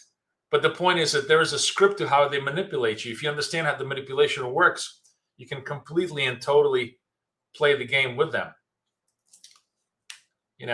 It's not that it's not that there are people trying to drive prices one way or the other because this is how they make their money. Is that you got to learn how to read it, right? Dots help you really read the manipulation. Look at that reversal. As offered as it was bid. This is what drives newbie traders crazy. They're like, what the fuck? I thought it was going long. Look at this. They're killing me now. Or they were shorting all the way over here, and now they're like, I can't believe I shorted all the way over here, and I could have made all my money if I held. The whole point is you never hold. That's why the dots keep you in shape. They don't put you on the short side when you shouldn't be there. They don't put you on the long side when you shouldn't be there. That's actually the best aspect of the setup, right? You guys agree?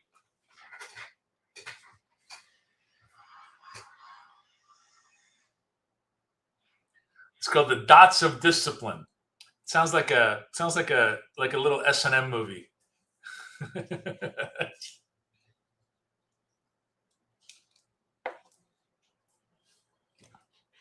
May I have more dots, sir, please?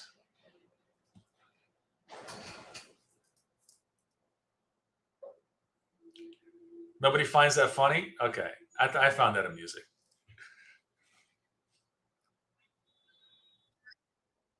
All right. Big reversal candle. That's actually a big, impressive buy candle here, right? Came all the way back from 33. Wow. It's a 60-point. Holy shit. 60-point reversal candle in one stick. Not bad. All right. Let's see where we land. Still holding above the view app. Sinister Scalper. What do you think about our scalping approach, Mr. Sinister? Do you like how we scalp? All right. Slope's still very deep red, but we're really, really flipped around big time. Let's see what they want to do on the long side.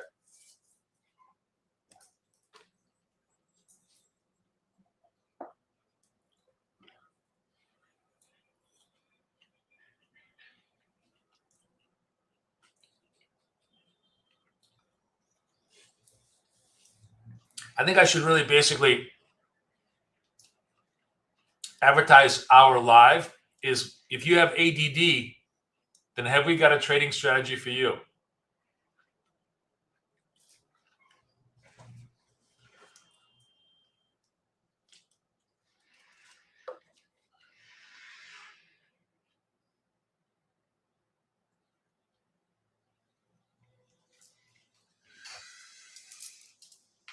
All right, looks pretty good.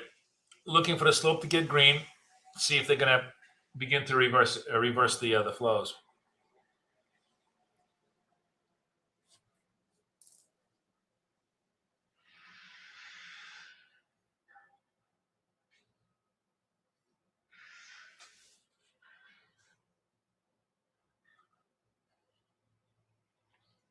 Really nice volatility in the markets now, like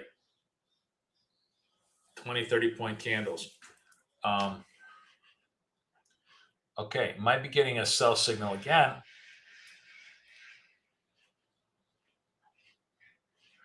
Fifty-one seconds left. If this stays a red dot, we're going to sell it.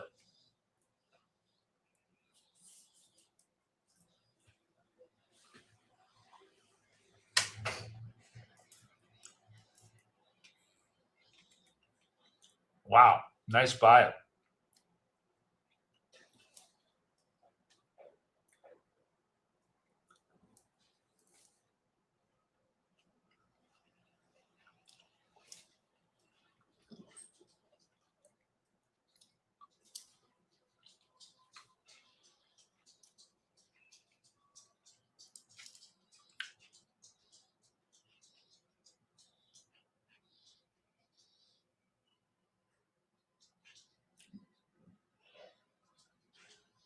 Couldn't make it a red dot. Interesting.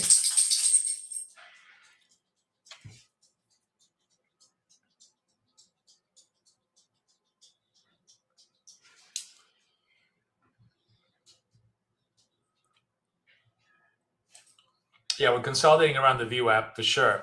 But the very fact that they kind of bought that, the big long wick tells me maybe the buyers are going to start coming in. Maybe there was some, like Sam likes to do the analysis on the volume. I bet it feels like there was a lot of volume that came in and bought that low. Let's see if we get a white dot going up.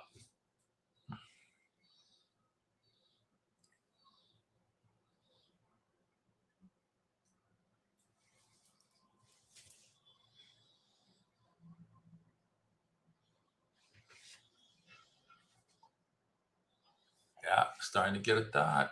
There we go.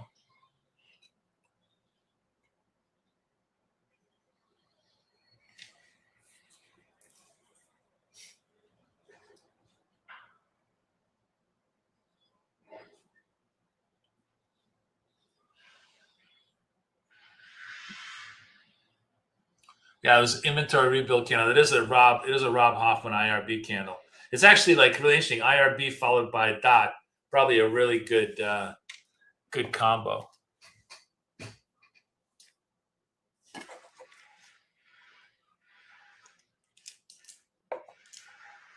And we're breaking the hearts of the longs again.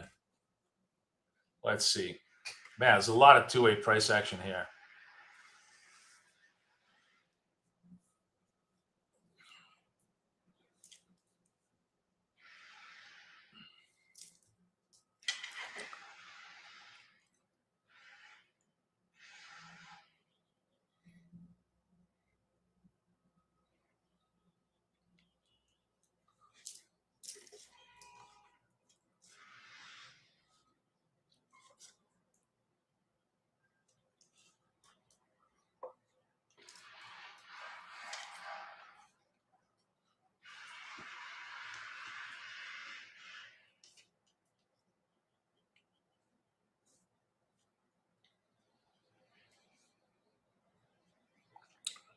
$7 a.m. there was huge buying. Is that 10 a.m. New York, right? There was you don't need the delta. You could just see the blue candle. There is a 60-point candle where the buyers just came in and ripped the face out of the sellers, but they couldn't push it higher, which tells me that if I get a red dot here, that's going to be the disappointment dot. It's the dot of disappointment. Going to take the longs out, but now we're still positive. We're actually positive slope here. So really need much more selling in order to give us a dot.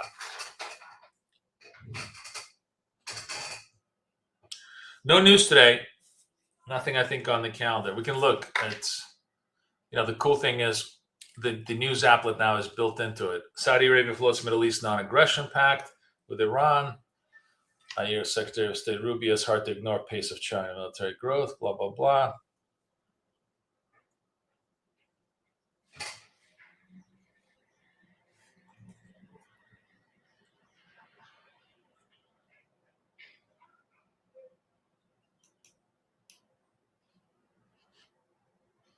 Nothing. Turning back down.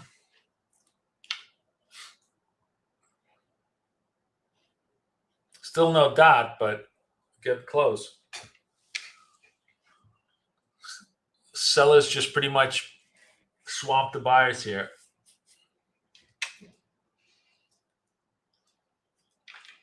All right.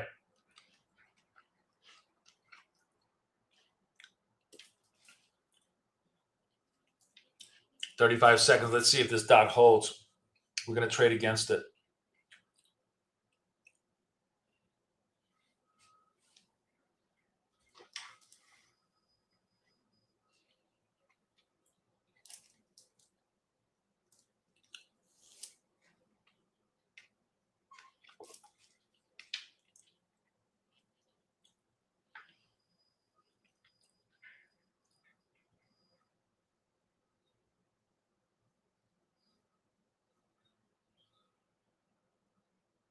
Wow, it's real. Oh, look at that! Look at that! Disappears in the end. Wow!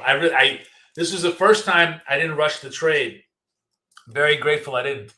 You got to, when it starts to go up against you like this, that would have been a nice fake out trade.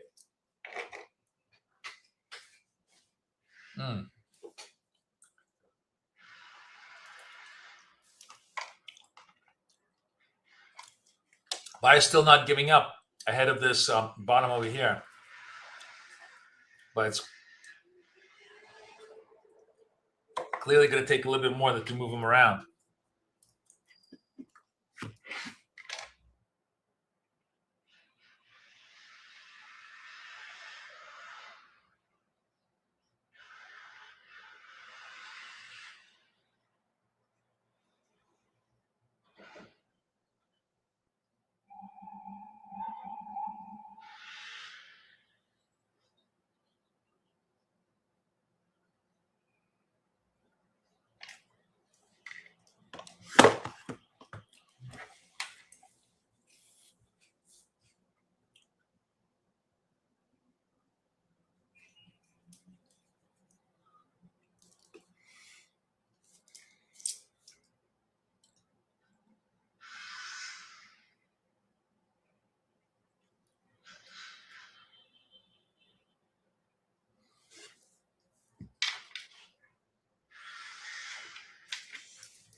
You see how there's like a little bit of choppy price action and how we haven't taken any trades because we haven't had any dots.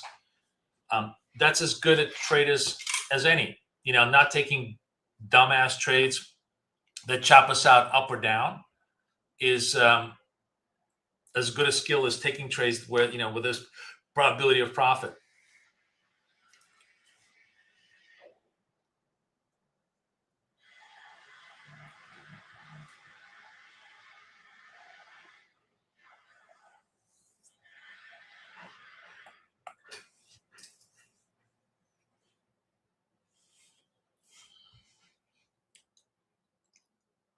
All right, 35 seconds left. Still teasing us with a dot. Let's see.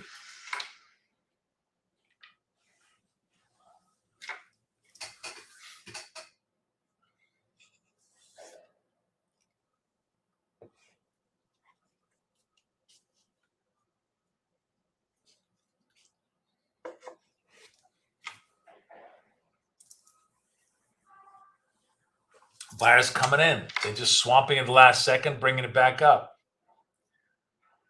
That's it. That's it. All right, let's see if we get a buy signal here.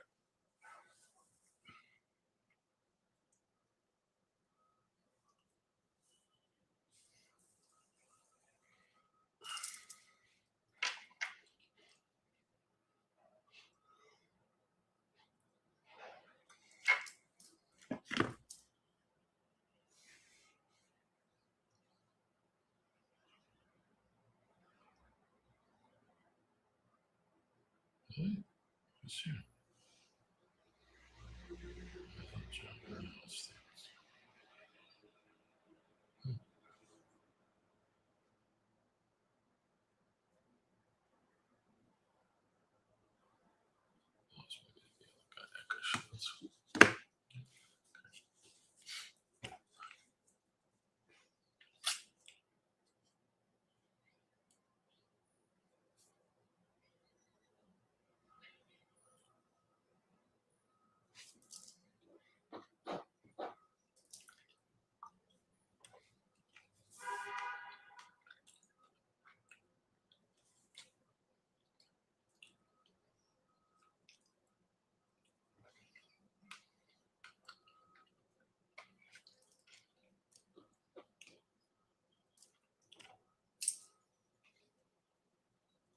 Slope is still red, so there's no buy dots, but they're coming up.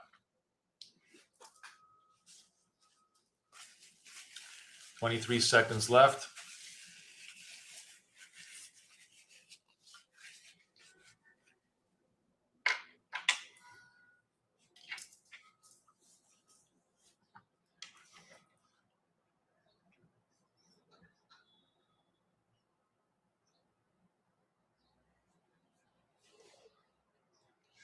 Slope finally turned a little bit green. Let's see if we get a reversal.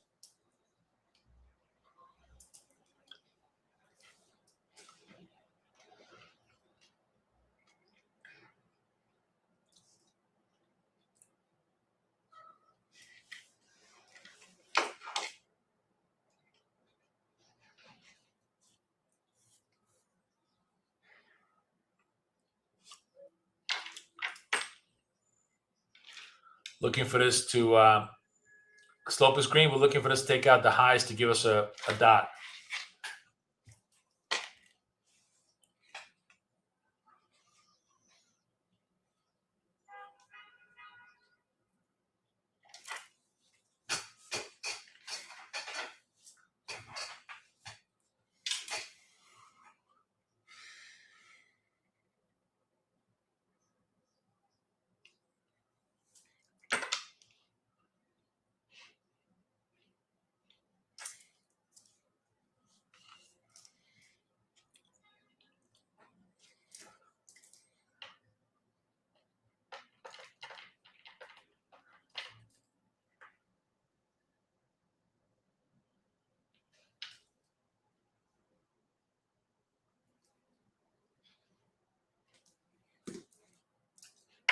There we go. 29 seconds left. Got the white dot.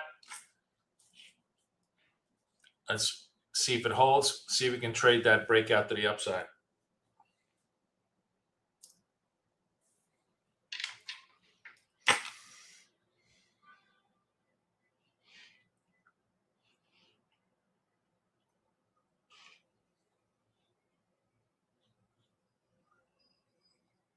All right, we're in.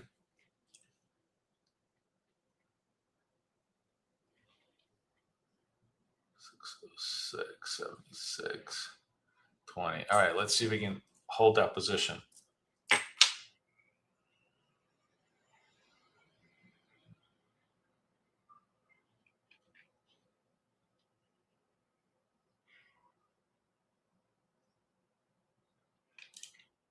Ah, damn it.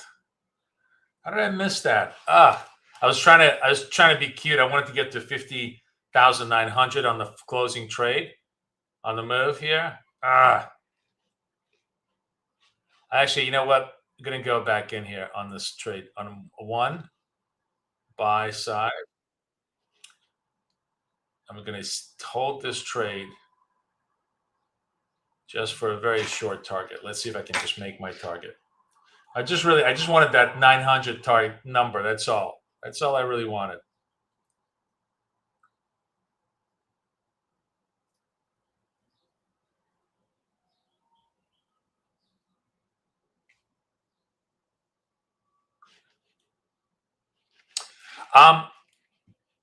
The water sign, the way you get the indicator and everything else is by joining our coaching. Let me give you the coaching link. Here's the link. Coaching is actually today. It's Thursday nights. So if you want to join today, you're going to get access to coaching right away, which will be really, really good. Go do it. Go do it. It'll be really good for you.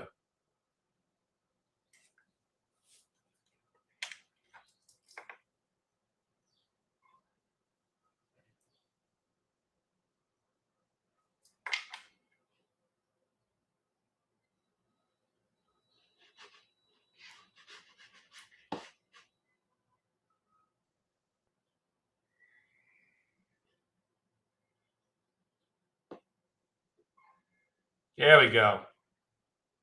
There we go. There we go. I am at 900. So that was my target for the morning. I'm at 900. Good job, guys. I got to run because I got stuff to do with Kay. But you see, I was really fucking patient.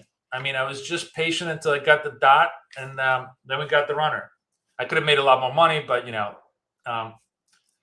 money comes last. Behavior comes first, right? Hopefully you guys really liked it. Yeah, those of you guys that are interested sort of in understanding the basic philosophy of what we do, here's the free webpage that tells you about the auction theory.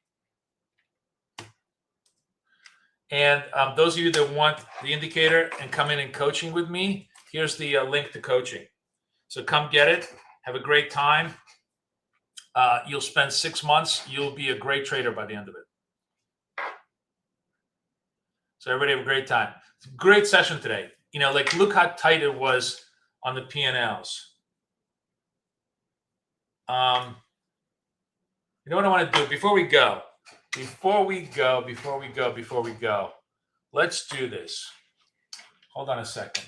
Let's analyze this session because this is worth the analysis. Okay, I'm going to I want to download CSV, and then I want to go to wealth charts, and I want to go to broker portfolio.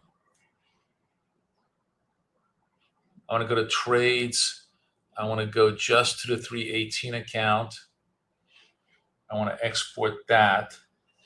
Okay, so now let's take a look at my trade modeler. Oh my God, do you hear the dogs going nuts up down there? Okay, so Tradingview in this particular, we're going to analyze just today's trades in this 50,000 account, which was this one. This is what I wanted to see today. Look at the tightness of the curve, of the equity curve. Look how tight we were on the equity curve. So 7 winners, 1 loser, 88% on the long side, $149. Really clean trading. Really, really nice clean trading, right? Profit factor was 2.6. Recovery was 1.5.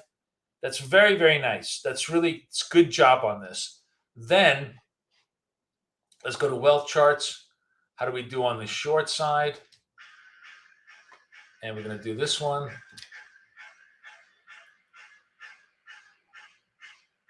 And this is look at this, just really almost zero equity curve burn. And profit factor was 167. I don't have I need to put the recovery factor in here. I didn't realize that. So risk to reward was 125. Good quality, really pretty good. I mean, look at this, 167. Anytime you do above 125, you're in good shape. What's the win-loss ratio here? This was less. It was 57, but still, this is where having the larger size and having the better P&L was good. So that was great. That was very, very tight trading for the session today. Tomorrow, Ask Me Anything Friday. Tonight is coaching. Come hang out with me. I hope you guys really, really enjoy it. And I will see. I'll see everybody tonight in coaching if you guys want to come in. And tomorrow, going to be 9 o'clock. 9 o'clock Friday. We'll start regular time. Okay. Everybody enjoy. Thank you so much, guys. Another great session. I'll see you guys later. Bye bye.